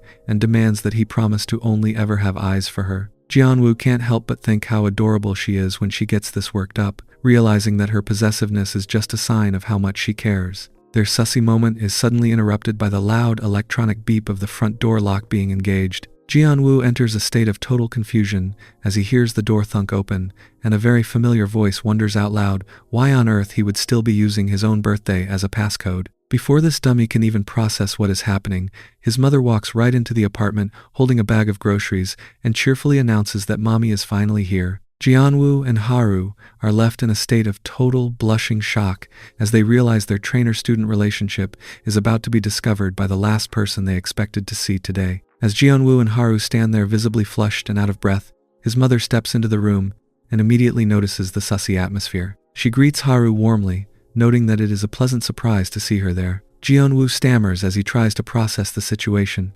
wondering why on earth she showed up so unexpectedly. His mother explains that she simply took a half day off from work to bring her son some side dishes since she was going to be in the area anyway. She doesn't miss the chance to nag him, realizing he is a total dummy for still using his own birthday as a passcode, and warning him that he is practically asking to be robbed. While she settles in, she mentions that Haru's mother has been incredibly worried about her daughter living on her own. Haru flinches but quickly puts on a bright face, assuring the woman that she has been doing great and that Jianwoo has been a lot of help to her. His mother smiles at the compliment, admitting that while her son can be a little silly, he is definitely a loyal person. She decides to head into the kitchen to whip up something tasty for both of them, and as the table is soon covered in a delicious spread, Haru finds herself lost in thought. She reflects on the deep connection between their families, noting that Jianwoo's mother and her own mother actually attended the same university together. She recalls a specific story from her mother's wedding where Jianwoo's mom was the one who caught the bouquet. Instead of just waiting for her crush to notice her, she took charge and proposed herself, leading to a marriage just 1 month later. Although the two women lost touch for a short time, they were reunited years later when Jianwoo and Haru started elementary school and their families ended up living in the same apartment complex. Haru remembers how meticulous Jianwoo's mother always was compared to her own mom. She thinks back to a day when her mother was being careless and forgot to pack Haru's art supplies for a contest.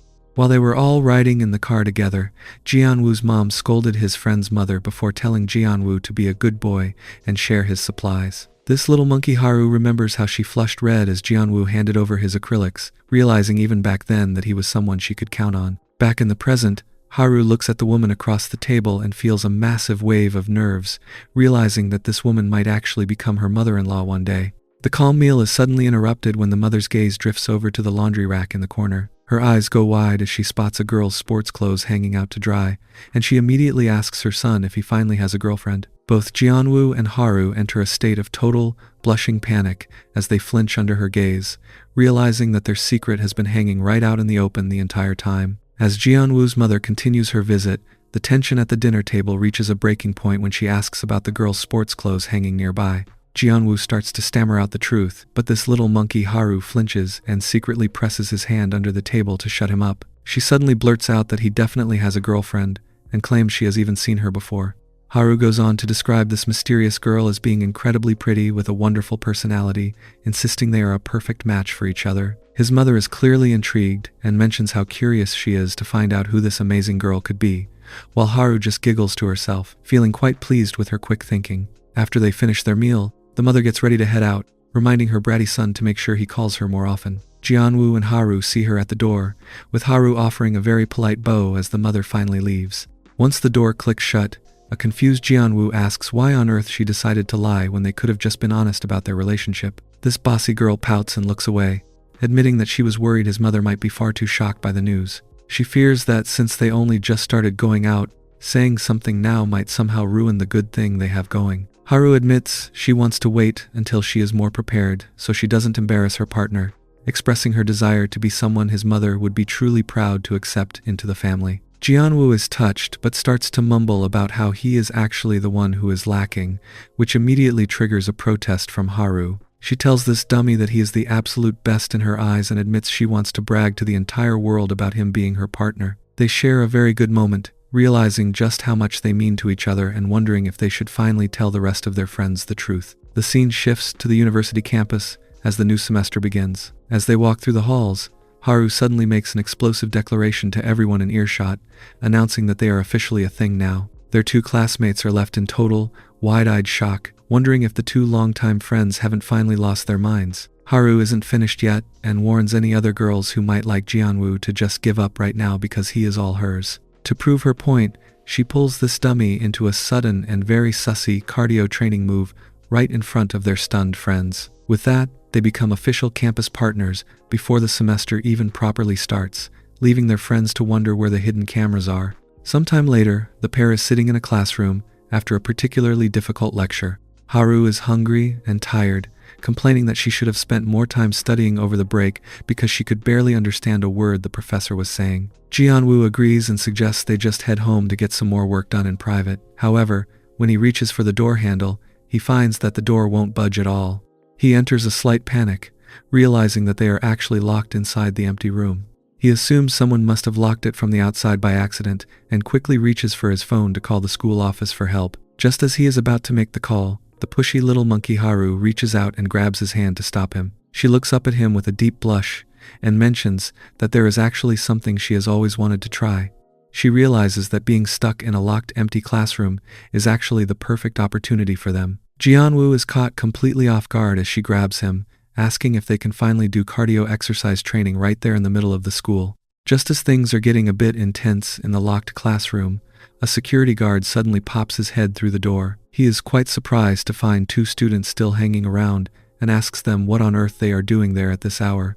A flustered Jianwoo quickly tries to play it cool, scratching the back of his neck as he explains they were just busy studying and managed to get themselves locked in. The guard lets them go, and the two let out a breath of relief, realizing that the situation could have ended much worse for them. Haru offers a sweet nod, her eyes sparkling as they finally head out of the building. The scene shifts to a large supermarket where Jianwoo is busy browsing the aisles. He stands in the meat department, carefully weighing his options, and realizing that the pork leg is a much better deal since it is much cheaper. This practical boy decides that they should probably have some spicy stir-fried pork for dinner and turns to share the idea with Haru. To his surprise, the little monkey has already pulled a disappearing act, leaving him standing there talking to thin air. He wonders where she could have possibly gone until he sees her dashing back toward him at full speed. Haru is holding a large box of cookies and looks at him with pleading eyes, asking if he will buy them for her. Jianwoo can't help but offer a warm smile, telling her she can get whatever she wants to eat. This makes the silly girl let out a happy cry, and she immediately begins loading the shopping cart with all sorts of snacks. Jianwoo is a bit shocked by how quickly the cart is filling up with junk food, but he moves on and suggests they make some hand-torn noodle soup over the weekend. Haru finds the idea great and grabs a bag of flour, but she cheekily adds that she will handle the cooking as long as he is the one who makes the dough and the broth from scratch. The dummy realizes that he would essentially be the one doing all the actual work in that scenario, but he just goes along with it anyway. Haru's eyes light up again when she sees some cakes in the display case, wondering if they would be good for dessert as well. Jianwoo gently points out that they already have plenty of sweets in the cart, so the little monkey suggests getting some fruit instead since it is much healthier. He can't help but grin as they look over the produce together, realizing how much he enjoys simply being out shopping like this with her. As the shopping trip wraps up, the two of them feel a bit mushy about the whole experience. Jianwoo thinks to himself how much they feel like a pair of new partners, and Haru happily agrees that it was a truly successful haul. Back at the apartment, they get started on preparing their dinner. but the little monkey Haru immediately runs into trouble while trying to prep the ingredients. Her eyes start watering and she lets out a pained groan, realizing that chopping onions is far more difficult than she imagined. Her face becomes a mess of tears and sweat as she frantically asks Jianwoo what she should do because her eyes are absolutely burning. Jianwoo quickly rushes over to her side and warns this dummy not to rub her eyes with her hands, since the onion juice on her skin will only make the stinging sensation even worse. A sniffling Haru just keeps crying, completely at a loss for how to stop the pain. Jianwoo tells her to hold on for a second and leans in to gently blow into her eye, trying his best to clear out the irritation. Once the burning finally dies down, he asks her if she is starting to feel any better. A blushing Haru blinks her eyes a few times and confirms that she is finally all right. Jianwoo decides to take over the dangerous task himself, grabbing the knife and telling her that he will be the one to finish chopping the onions from here on out. Haru watches him from the side, amazed that the onions don't seem to affect him at all as he works with total precision. She finds herself thinking about how impressive and skilled he is, even at such a simple domestic chore. Overcome with sussiness, Haru sneaks up behind him and grabs him while he's still busy at the counter. She mentions how cooking together like this really makes it feel like they have officially become new partners. Jianwoo stops what he's doing and realizes that she has been having the exact same thoughts as him. He turns around to face her with a sussy grin, noting how new partners have a habit of getting into a sussy mood just from a bit of simple eye contact. Haru can only let out a soft sound as he places his hands on her shoulders and gazes into her eyes. Without another word, they start a cardio training session right there in the middle of their kitchen. The new semester begins at the university, and Jianwoo finds himself walking through the campus with his two close friends. They can't help but tease him about his new relationship, noting how happy he seems now that he is finally going out with Haru. One of them remembers when he used to insist they were just friends and laughs at how much things have changed. However, his friend also brings up a more serious point, wondering what would happen if the two were to break up, given that their parents are close friends and they are already well known as campus partners. Jianwoo listens to their concerns but firmly dismisses the idea of a breakup ever happening, stating with total confidence that he truly likes her and plans on staying by her side. His friends find his sincere declaration to be incredibly cheesy, and they joke about how his sudden sussy side makes them feel even lonelier. While checking his phone, Jianwoo sees a photo of his little monkey Haru and realizes that their 100-day anniversary is just around the corner. He turns to his friends and asks for their advice on a good gift, eventually deciding to head to a jewelry store to look for something special.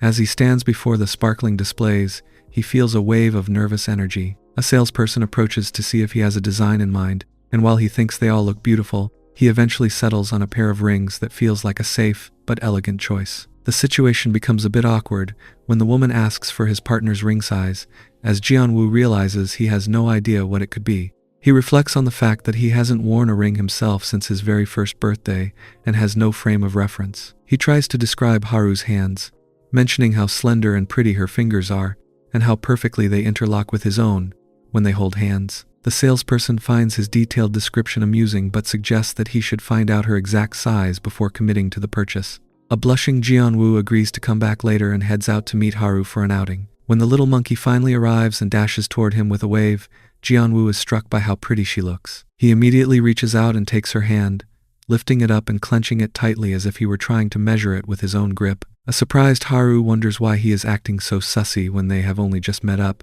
but this dummy just offers a warm smile and says he really felt like holding her hand today. As they walk together, Jianwoo worries about how he will manage to get her ring size without ruining the surprise of the gift, realizing he needs to be very sneaky about his next move. They eventually head to a restaurant for dinner, where Haru excitedly digs into a plate of pasta. Jianwoo finds it difficult to focus on his own meal because he is too busy staring at her hands while she twirls her noodles. He watches the way she holds her spoon, desperately trying to memorize the width of her ring finger through observation alone. The mission continues later as they settle into their seats at a movie theater to watch a film. While Haru is engrossed in the action on screen, Jianwoo reaches over and starts grabbing her hand, focusing all of his attention on the feel of her fingers. Haru notices his intense touch and mistakenly assumes he is feeling a bit sussy. She blushes and offers him a quiet grin, leaning in to whisper that they can handle that kind of training later once they are finally back at the apartment. Haru tells her flustered partner to just hold back for a little while, giving him a playful wink and promising that they can handle their business once they are safely back home. Jianwoo can only blush in response as they finish their movie outing, still feeling the lingering tension between them. In the end, He realizes he never managed to find out her exact ring size despite all his staring, so he decides to just go with the average size for girls and hopes for the best. As they head out on their next trip via train, Jianwoo can't stop fiddling with the small gift box hidden in his pocket, feeling both nervous and excited. He is suddenly snapped out of his thoughts when Haru excitedly reveals that she actually made some homemade kimbap for them to share on the journey. This dummy Jianwoo is genuinely impressed that she went through the trouble of cooking for him. But the little monkey Haru starts to get self-conscious, admitting that she might have ruined the batch. When he finally opens the container, his heart drops as he finds that her second attempt at cooking was a bit of a disaster, as the rolls have all busted open into a messy pile of rice and seaweed. A mortified Haru hides her face in her hands to hide her embarrassment, but she still turns to him and demands that he eat every single bite, since he already said he would. Jianwoo quickly snaps his chopsticks and tries to save the mood, insisting that he actually prefers his kimbap to be falling apart like this anyway. However, as he tries to pick up a piece, it slips from his chopsticks and lands right on his crotch. Haru flinches in shock, lamenting how the food could have possibly fallen in such an awkward spot at that exact moment. Jianwoo is completely frozen and flushed red as she stares down at his lap. He assumes she will just use a spoon or her hands to clean up the mess, but this crazy girl decides to lean all the way down and pick up the stray piece with her hand instead. Jianwoo enters a state of total, blushing panic as she grabs the food while her head is resting right on his shoulder. He tries to quiet her down,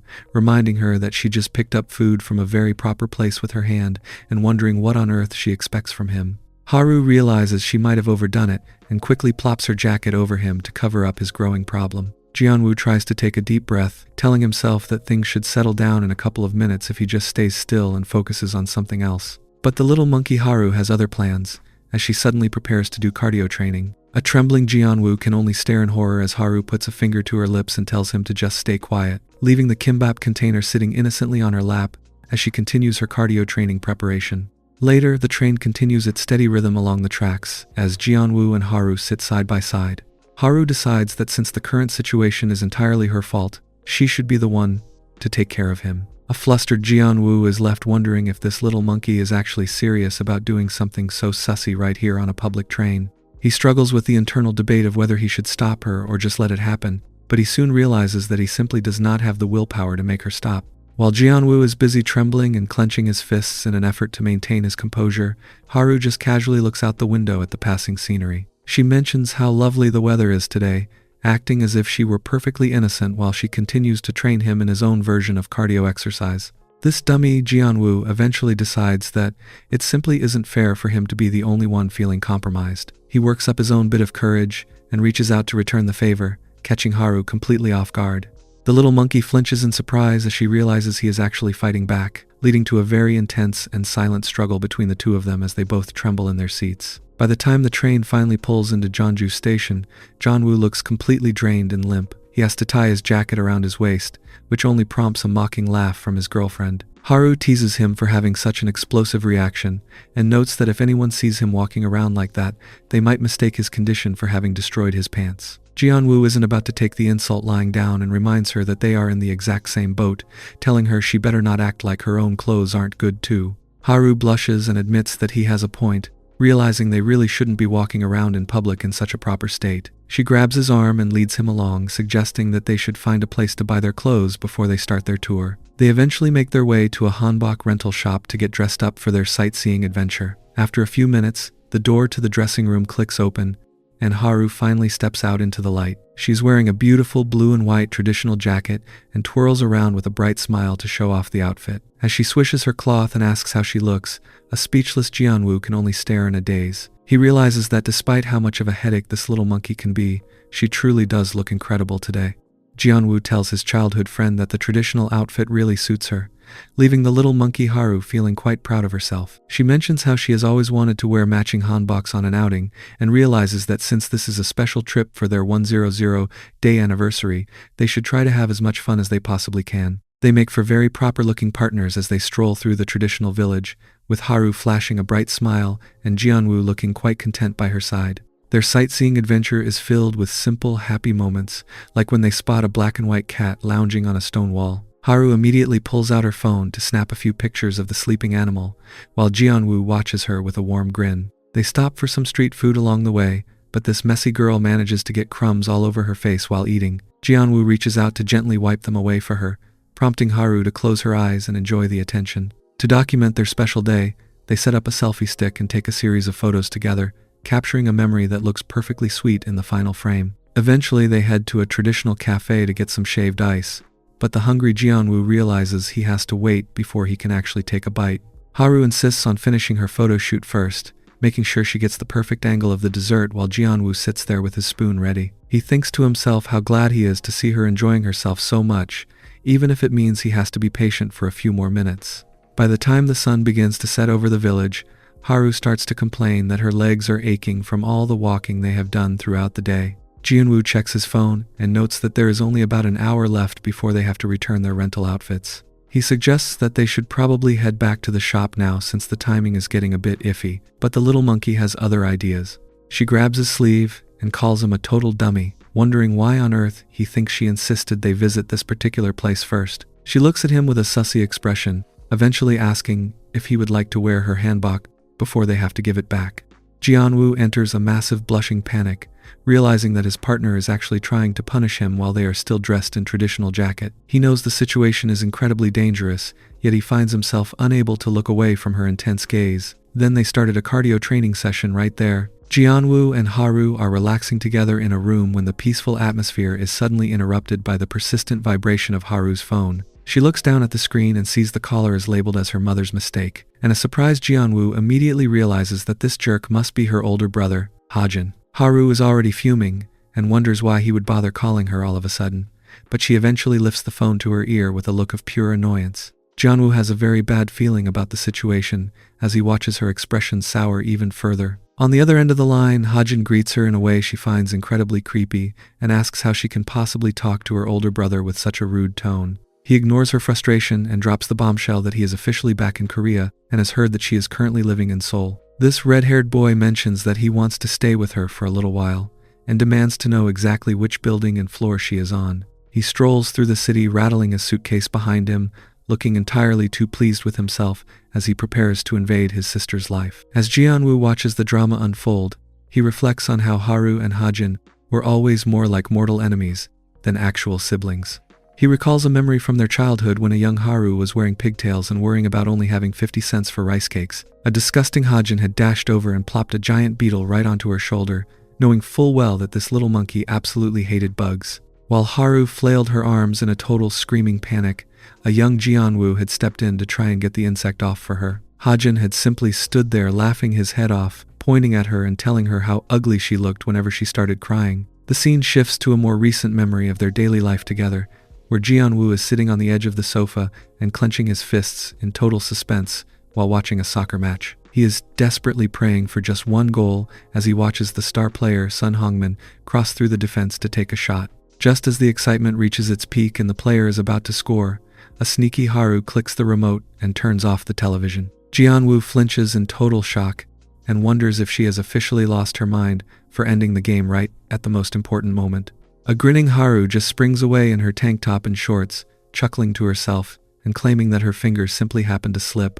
Back in the present, Jianwoo and Haru return to the apartment after she spent an absolute eternity waiting in line to buy some special bread during an open run. She is incredibly curious to see if it lives up to the hype and heads straight for the kitchen, but her excitement vanishes the moment she opens the refrigerator. She lets out a confused cry as she realizes her prize has completely disappeared, only to turn around and find Hajin sitting right there at the dining table. This dummy is shamelessly nomming on the special bread and tells them it is actually pretty darn sweet and tasty. He even has the nerve to thank them for the treat, leaving Haru to shudder in a state of total, silent fury as she realizes what a rotten piece of crap her brother truly is. This chaos reminds Jianwoo of another sussy moment back in high school when he was trying to be a big boy. He had cornered a girl named Sojung in the schoolyard and was stammering through a very nervous confession. He had finally worked up the courage to tell her that he liked her and asked if she would go out with him, but the moment was completely ruined by a jealous Haru. This bossy girl was lurking in the background and waving a giant sign to get his attention, proving that she has always been a constant source of trouble in his life no matter what he is trying to do. Back in high school, Haru wasn't just lurking in the shadows during Jianwoo's big confession, she was actively sabotaging him.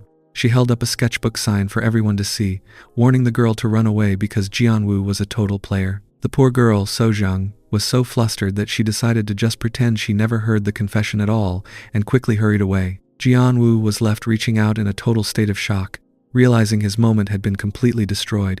Behind him, that bossy monkey Haru was laughing her head off at his rejection. She mockingly suggested that he should just stay single for his entire life and become a magician, leaving a trembling Jianwoo to wonder why he even bothered with her. The seemingly endless war between the two of them was finally put on hold for a few years when Haru's older brother, Hajin, went off to university in Japan. However, back in the present, the news of his sudden return hits Haru like a ton of bricks. She realizes that their peaceful routine is about to end and makes it very clear to Jianwoo that her brother absolutely cannot find out they are going out. She is certain it would be game over for both of them if he discovered the truth, and a worried Jianwoo can only agree that the situation is becoming quite dangerous. To keep their secret safe, he takes off his partnership ring and slips the small pink box deep into a pile of folded towels, figuring it is better to be safe than sorry. Just then, a smiling Hajin walks through the door, prompting a very nervous Jianwoo to offer a stuttering greeting. Hajin notes that he heard Jianwoo lives right next door and jokes about how sorry he feels for the guy having to deal with his sister. Haru is already fuming and demands to know why he thinks he can just stay with her, but Hajin just brushes her off and mentions that he wants to explore the city for a while. As he wanders through the room, he suddenly pauses and reaches down to pick something up from the floor. He holds up a pair of pink training cloth and starts flapping it around, mocking Haru for still being such a mess and wondering if she even bothered to wash it. A screaming Haru lunges at him, demanding that he stop touching her things and give it back immediately. Jianwoo stands there in a blushing panic as Hajin tells his sister she really needs to learn how to clean up after herself. He wonders if she isn't even embarrassed that Jianwoo has to see such a sight, but a defiant Haru just shouts that he doesn't mind at all. Hajin lets out a tired sigh of pity for poor Jianwoo, thinking it must be a nightmare to have a girl like Haru as his only female friend. He holds the item high over his head to tease her for being too slow, while the little monkey continues to jump and grab at him in a total state of frustration. Hajin puts a brotherly arm around Jianwoo and mentions hearing a rumor from his mother that the big boy finally managed to get a partner. This causes Jianwoo to enter a massive blushing twitch as he realizes their secret is under immediate threat. Both he and Haru begin to shake in a total state of panic when Hajin explains that his own mother was the one who spilled the beans. Hajin leans in with a sussy grin, wondering exactly who this mystery girl could be and whether she happens to be pretty. He assumes that a guy like Jianwoo must treat his girl incredibly well, leaving the dummy to just stutter, along with a nervous laugh. Hajin's curiosity doesn't stop there, as he suggests that Jianwoo should invite the girl out for a nice meal while he is still in town. This immediately triggers a growling response from Haru, who shouts that he should just mind his own business since Jianwoo is doing perfectly fine on his own. She tells her bossy brother to stop trying to butt in and warns him that being a third wheel would only make things incredibly awkward for everyone involved. The two siblings launch right back into their usual bickering match, with Hajin insisting he only wants to be a supportive hyung, while Haru argues that he should just hand over his credit card if he really wants to be helpful. Jianwoo realizes that Hajin is far too stubborn to drop the subject, making him worry about how much longer they can keep the truth hidden. Suddenly, the front door clicks open and a very cheerful Dabin walks inside, calling out to her favorite Appa and Unni. She explains that she finished her practice test and decided to stop by for a surprise visit, looking entirely too happy for the current situation. Haru and Jianwoo are left in a state of total, wide-eyed shock as they realize that the timing for her entrance couldn't possibly be any worse. A curious Hajin immediately asks who this new girl is, and before anyone can offer an explanation, he gets right in Dabin's face with an intense gaze. This flinching pink-haired girl is completely confused as Hajin declares that he must have finally found Jianwoo's secret partner. Haru and Jianwoo are desperately clasping their hands together in the background, wordlessly begging the silly girl to just go along with the misunderstanding to save their relationship. Dabin quickly catches on to the frantic vibes and lets out a sussy chuckle as she turns toward the red-haired boy. She flashes a bright, winning smile and officially introduces herself as Kim Dabin, shamelessly claiming to be Jianwoo's partner to help them out of their jam. Hajin introduces himself to Dabin, flashing a bright, sparkling smile as he explains that he has known Jianwoo for a long time too. He reaches out to shake her hand, expressing his genuine happiness to hear that Jianwoo finally has a partner, while a very nervous Jianwoo just nods along in agreement. Dabin plays the part perfectly, shaking Hajin's hand with a sweet smile and calling Jianwoo babe, which only makes the poor boy flinch and turn even redder. She clings to his arm and asks if he missed her, while Haru looks on in a state of absolute trembling fury at the pink-haired girl's sussiness. Hajin remarks on how nice they look together and suggests that they should hurry up and go on an outing. He is clearly oblivious to the awkward tension, but Haru is silently fuming, wondering what on earth has gotten into this silly girl. Dabin ignores the dark aura radiating from Haru and continues to pull Jianwoo along, clenching his arm tightly as if she owns him. Jianwoo is completely overwhelmed, but Haru finally snaps and interrupts the sussy display by suggesting they all go on a camping trip instead. Dabin is caught off guard by this sudden change of plans, but she quickly recovers and grabs Jianwoo, insisting that she would much rather just go on a quiet outing with him. Haru leans into Dabin and reminds her that with her brother visiting, they should all just have some fun together as a group. A flustered Jianwoo desperately tries to play peacemaker, nervously agreeing that it will be fun for the four of them. He warns Dabin to snap out of it, but she is clearly enjoying the chaos and tells him to just go along with her lead. The group eventually heads out to a beautiful campsite at sunset, where Jianwoo and Hajin stand at the grill to cook dinner. Hajin complains that he had to pay for all the rental equipment and vows to make Haru pay him back for everything, while Jianwoo awkwardly apologizes for the trouble. Hajin admits that he feels bad for third-wheeling on their outing, but Jianwoo just taps his shoulder and says he is actually glad for the company. He glances over at Haru and realizes that despite her intense jealousy, she at least seems to be having a good time. Hajin ponders the situation with a thoughtful expression, while over at the sink, the two girls are busy preparing vegetables. Haru can't help but ask what kind of older brother acts like he does, but Dabin just laughs and says she is actually pretty jealous, since it was lonely being an only child. Haru tells her that she can have him for free if she wants, but Dabin just winks and says she is happy with her current setup. Haru finally loses her patience and warns Dabin not to try anything funny with Jianwoo. Dabin just chuckles and insists that it is up to her to decide what happens, and as they clink their beer cans together, she tells Haru that they will not have any problems as long as she just goes along with the act. Haru glares at her while she takes a sip of her drink, but Dabin just winks again and tells her to keep watching.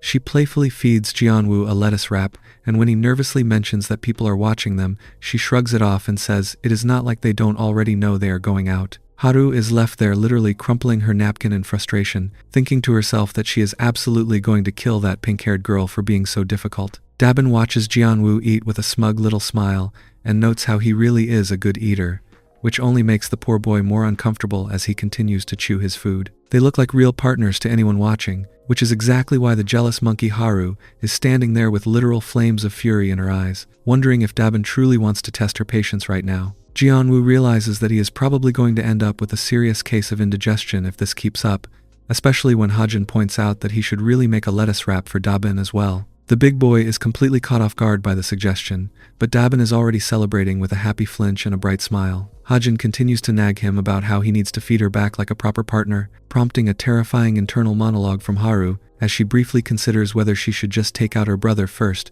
for being such a jerk. She is so worked up that she is practically crushing the can in her hand, watching the scene unfold with a murderous glare as Jianwoo lifts a piece of meat with his chopsticks. Jianwoo enters a cold sweat, realizing that Haru is definitely going to kill him for what he is about to do, but he also knows that if he refuses, Hajin will become incredibly suspicious of their whole act. His hand trembles as he holds the lettuce wrap, but he eventually gulps down his fear and realizes he has no other choice. He tells Dabin to open wide so he can feed her, and the silly girl enthusiastically accepts the offer. She leans in with a wide smile to take the bite, while poor Jianwoo just hopes he can survive the rest of the evening. However, before the food can even reach its target, Haru loses her mind and suddenly springs into action. She lunges toward them in a total, blushing panic, causing Hajin to let out a loud gasp of shock as he wonders what on earth his sister is doing now. Haru continues to munch on her food while internally grumbling that all the meat should actually be hers, oblivious to the fact that Dabin is busy whispering about how much they look like real partners. This observation sends the little monkey Haru into a silent, fiery rage as she wonders if the pink-haired girl is genuinely trying to test her patience right now. Sometime later, Hajin suggests that he will handle the cleanup with Haru so that Jianwoo and Dabin can go take a little walk together. Jianwoo tries to offer his help with the chores, but Hajin insists he should head off while Haru is busy and not looking.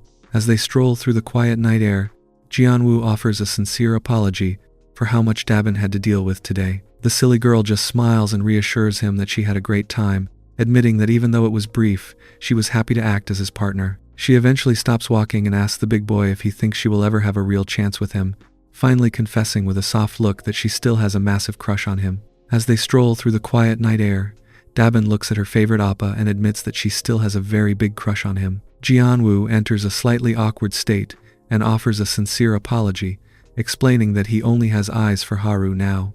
This silly girl takes the rejection in stride but acknowledges to herself that Haru Ani is definitely a formidable rival to go up against. Suddenly, she grabs his hand and declares that she is not going to give up that easily, making a bold promise to get into the same university as him and eventually make him her own. Jianwoo can only flinch in a blushing panic as she continues her speech, telling this dummy that he better take good care of Haru in the meantime so she doesn't have to feel bad about being rejected. The big boy offers a warm smile and promises that he will, leading Dabin to tease him about how he clearly doesn't have a good eye for people if he is turning her down. She turns to walk back to the campsite, hoping he won't regret his choice later, while secretly thinking to herself that she needs to hurry and win him over, just so she can see the look on the little monkey Haru's face. As the pair approaches the campsite, they are greeted by the loud sounds of a massive argument between Hajin and one of their friends.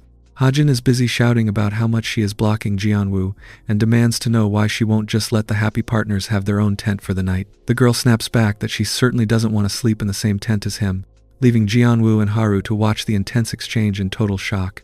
A frustrated Hajin notes that the girl has absolutely no sense and complains that she is the reason he can't get any rest. He gives her cheek a sharp pinch, causing her to cry out in pain before telling Jianwoo and Dabin that they should just head to bed first. Jianwoo steals a nervous glance at Haru, realizing that he is a total dummy who doesn't even know how to hide his real emotions properly. This little monkey Haru stays quiet in the background, but Dabin quickly takes charge of the situation and announces that she will be sleeping with Haru tonight. Hajin is a bit confused by the sudden change in plans, but Dabin flashes a sussy grin and tells him that if she actually spent the night with her partner Jianwoo, they probably wouldn't get much rest anyway. This dummy Hajin just watches as she leads Haru away, convinced that the girls are just trying to be considerate of the others. Sometime later, as the two girls settle into their tent under the starry sky, a curious Haru looks at the pink-haired girl and asks if anything proper actually happened between her and Jianwoo during their walk. Dabin just lets out a sussy giggle and claims it is a total secret,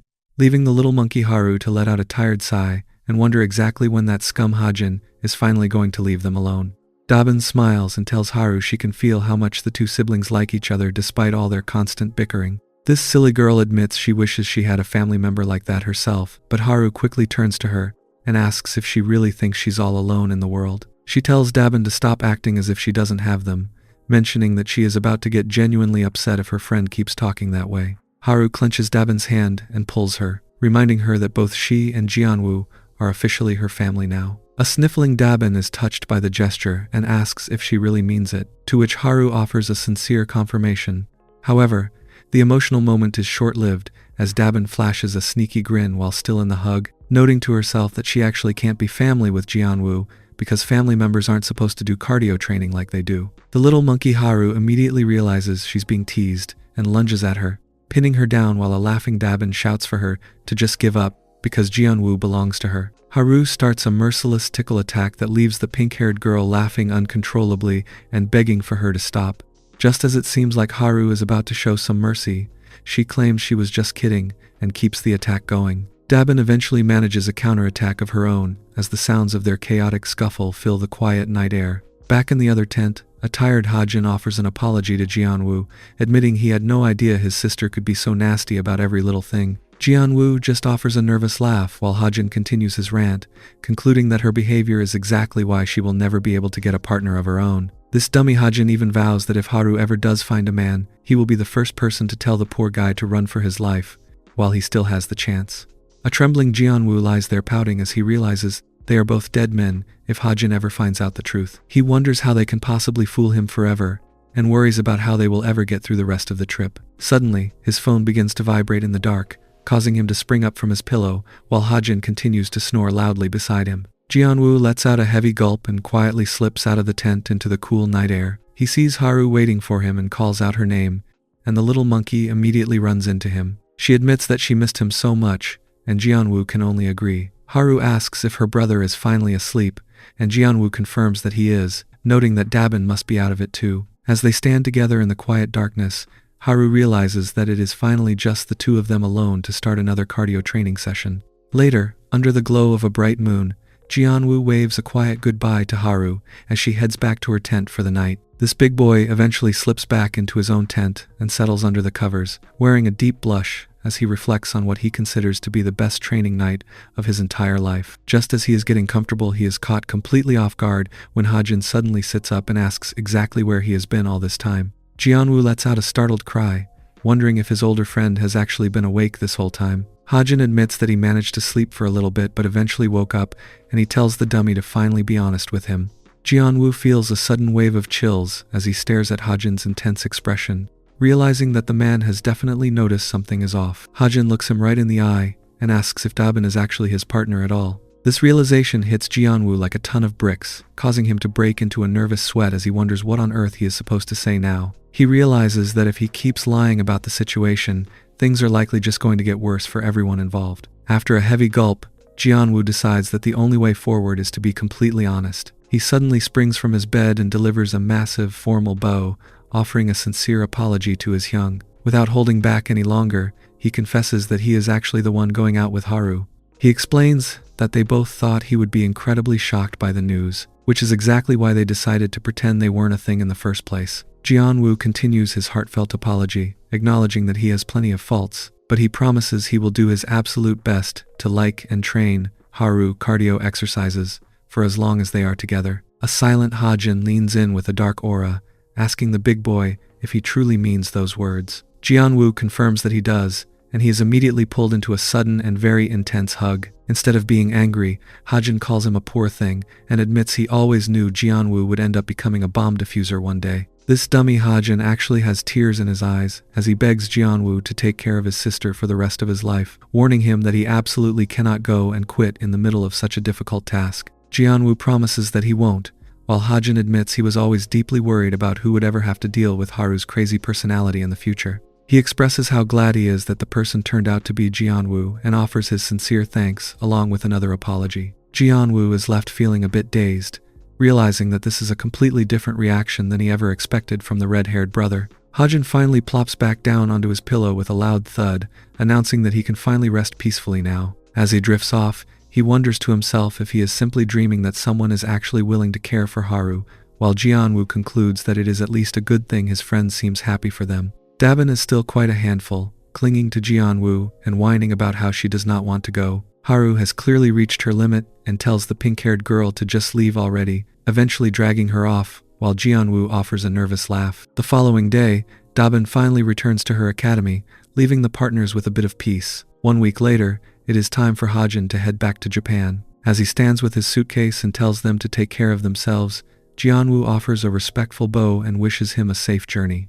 Haru, however, remains her bossy self and tells the scum to get lost and never come back. This little monkey even gives him a cheeky one-finger farewell as his plane takes off, finally marking the end of his stay. With the intruders gone, things finally return to normal, and the partners' rings find their way back to their rightful spots. Haru looks at the rings and suggests they should never take them off again, which Jianwoo happily agrees to. This dummy Haru is so overcome with sissiness that she blurts out how much she cares for him before launching herself at him. They share an ice cream with a spoon, eventually leading to a more cold ice cream as they realize there is nothing left to get in their way. A few days pass, and while Jianwoo is busy working his shift at the convenience store, the manager asks if today happens to be his birthday. Jianwoo confirms that it is, prompting the kind old man to tell him he can leave early and that he will handle the rest of the work. Even though Jianwoo tries to protest, the manager insists he is thankful for all his hard work and pushes the dummy out the door so he can go have some fun. Standing outside in the cool air, Jianwoo checks his phone and realizes he was actually looking forward to something today. He thinks back to earlier when he was walking with Haru, remembering how she explained she would be busy with a group project and would not be able to have dinner with him tonight. This little monkey seemed genuinely sorry, but Jianwoo realizes there is nothing he can do since she is actually busy with schoolwork. He tries to convince himself that birthdays are not really that big of a deal as he slides his phone into his pocket. Deciding that he will just order some chicken and spend the night alone at home, he starts the quiet walk back to his apartment. Jianwoo finally arrives back at his building as the night settles in, unaware of the surprise waiting for him inside. He steps through the door into the darkness of his apartment, but as soon as he engages the lock and steps inside, he is greeted by a cheerful shout of "Happy Birthday." Standing before him is the little monkey Haru, who is holding a beautiful heart-shaped strawberry cake with lit candles marking his 22nd year. Jianwoo can only gasp in total shock as he takes in the sight of his partner, who is dressed up in a very proper black dress that leaves him speechless. Haru flashes a bright smile and admits that she only pretended to be busy with a group project because she wanted to surprise him like this. She encourages this dummy to go ahead and blow out the candles, reminding him not to forget to make a wish as well. As Jianwoo prepares to blow, he finds himself thinking back to the time they blew out candles together last Christmas. He realizes that both then and now, Haru has always gone out of her way to make his day feel special. He eventually lets out a breath and snuffs out the flames, silently wishing for the two of them to remain happy for the rest of time. Haru then announces that she actually has 3 different gifts prepared for him, leaving a curious Jianwoo to settle onto the bed as he wonders what else she could have planned. This bossy girl gets a bit fidgety and blushes as she reveals that the first gift is actually herself as his cardio training student. Before he can even process that, she holds out a designer box and tells him that the second gift is a new Guggy wallet. Jianwoo is stunned by the expensive item and realizes it must have cost at least $400. But Haru proudly explains that she bought it using the money she earned while working alongside him at the pub. She tells him he better not dare to lose it, while Jianwoo's heart begins to pound against his chest from all the excitement. Finally, Haru reveals the third and final gift, which turns out to be a massive collection of gym items laid out on the floor, including a black gym outfit and several cardio training tools. She admits with a deep blush that she simply didn't know what he would prefer, so she decided to just buy a bunch of different things for them to try. Jianwoo feels like he is officially going to lose it because of this crazy girl, watching as she nervously asks if he wants to pick something out for their training session. He stares at her in a daze for a long moment before finally reaching out his hand and announcing which one he picks to start their training night. The very next day, our boy Jianwoo is stepping out with a huge smile on his face, thinking to himself that he really just had the best birthday ever. His mood is at an all-time high until his phone starts vibrating in his pocket, making him wonder if the little monkey Haru is already messaging him. As he pulls his phone out, he sees a notification that makes his heart drop into his stomach, realizing he has just received a birthday present he never wanted to get. The Military Manpower Association has reached out with an enlistment notice, and Jianwoo is left staring at his screen in total shock as he realizes his country is finally calling him to serve. He reads through the message with wide eyes, seeing that he can use the notice to take a leave of absence from school or even cancel his phone plan, but all he can focus on is the weight of the situation. He trudges along with a heavy heart, eventually heading into the convenience store for his shift. While standing behind the counter in his green vest, Jianwoo lets out a pained sound, wondering why on earth he has to deal with such a difficult problem right when things were going so well with Haru. He struggles to imagine how he is ever supposed to tell the little monkey about this news without ruining everything. His stress only intensifies when a couple of guys enter the store and start talking about their own military horror stories.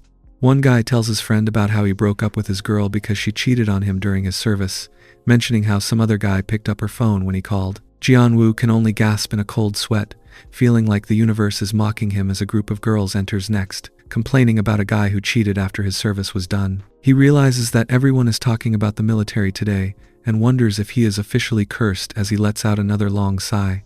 By the time sunset rolls around, Jianwoo meets up with his friends at a pub to share the news. One friend slams his beer onto the table in total shock after hearing about the enlistment notice, while Jianwoo just sits there with his head down in a total droop. He clenches his fist on the table, feeling a massive wave of guilt and realizing he has no idea how to bring this up to Haru. He laments the fact that they are going to be apart for 18 whole months, while his brown-haired friend tries to be supportive by tapping his shoulder and promising that the little monkey will definitely wait for him. This friend even suggests he could keep an eye on her, but the blonde buddy finds the whole idea to be a bit hopeless. He argues that being apart for that long will only cause their feelings to change, which earns him a sharp shout to just shut up and have some sympathy. The two friends start bickering as one covers the other's mouth, but the blonde guy won't back down, even going so far as to suggest that Jianwoo and Haru should just break up for now. He thinks it would be better for everyone if they just let fate decide if they get back together later, but his friend is absolutely horrified by the idea and slams the table, telling Jianwoo that he definitely should not break up with her. The brown-haired friend is getting pretty worked up, pointing out that Jianwoo and Haru have been together for such a long time that they shouldn't let 18 measly months of military service ruin everything. He gets right in the blonde friend's face, demanding to know if he has to be so negative right from the start, especially when the talk turns to potential heartbreaks. While the blonde buddy insists he is just being realistic because of how often things go south, the other friend just wants him to be a better person and wishes the partners the best. Finally, he turns back to Jianwoo, telling this dummy to just do whatever he thinks is right for his own relationship. Jianwoo takes another sip of his drink, feeling completely lost, and realizing that he does not even know how he truly feels about the whole situation. The weight of the upcoming 18-month separation hangs heavy on his mind as he eventually makes his way back home. It is late by the time he reaches the building, and the moment he clicks the door open, a surprised Haru is right there to greet him. She sees him wobbling in the doorway and immediately notes how late it is, soon realizing that this big boy reeks of alcohol. As he stumbles forward, he leans into her, and Haru wonders just how much he actually had to drink. While leaning on her, Jianwoo softly calls out her name, and before Haru can even react, he grabs her. He looks at her with a flushed face, and admits that he is absolutely crazy about her, repeating how much he cares for the little monkey. Haru is a bit startled, but eventually offers a soft smile, calling him a total dummy and letting him know that she already knows how he feels. Looking up at him, she reminds him that he definitely knows she cares for him, but her sweet words seem to have an unexpected effect. Jianwoo's face turns bright red as he begins to sniffle, and to Haru's total shock, her partner actually starts to cry. She enters a bit of a panic, wondering if something terrible happened or why on earth he is breaking down like this. As he buries his face in her shoulder, he laments through his tears that he simply feels like he does not deserve her care. Haru can only let out a frustrated sigh at his dramatic outburst, giving his cheek a sharp pinch and calling him a dummy one last time as she tries to comfort him.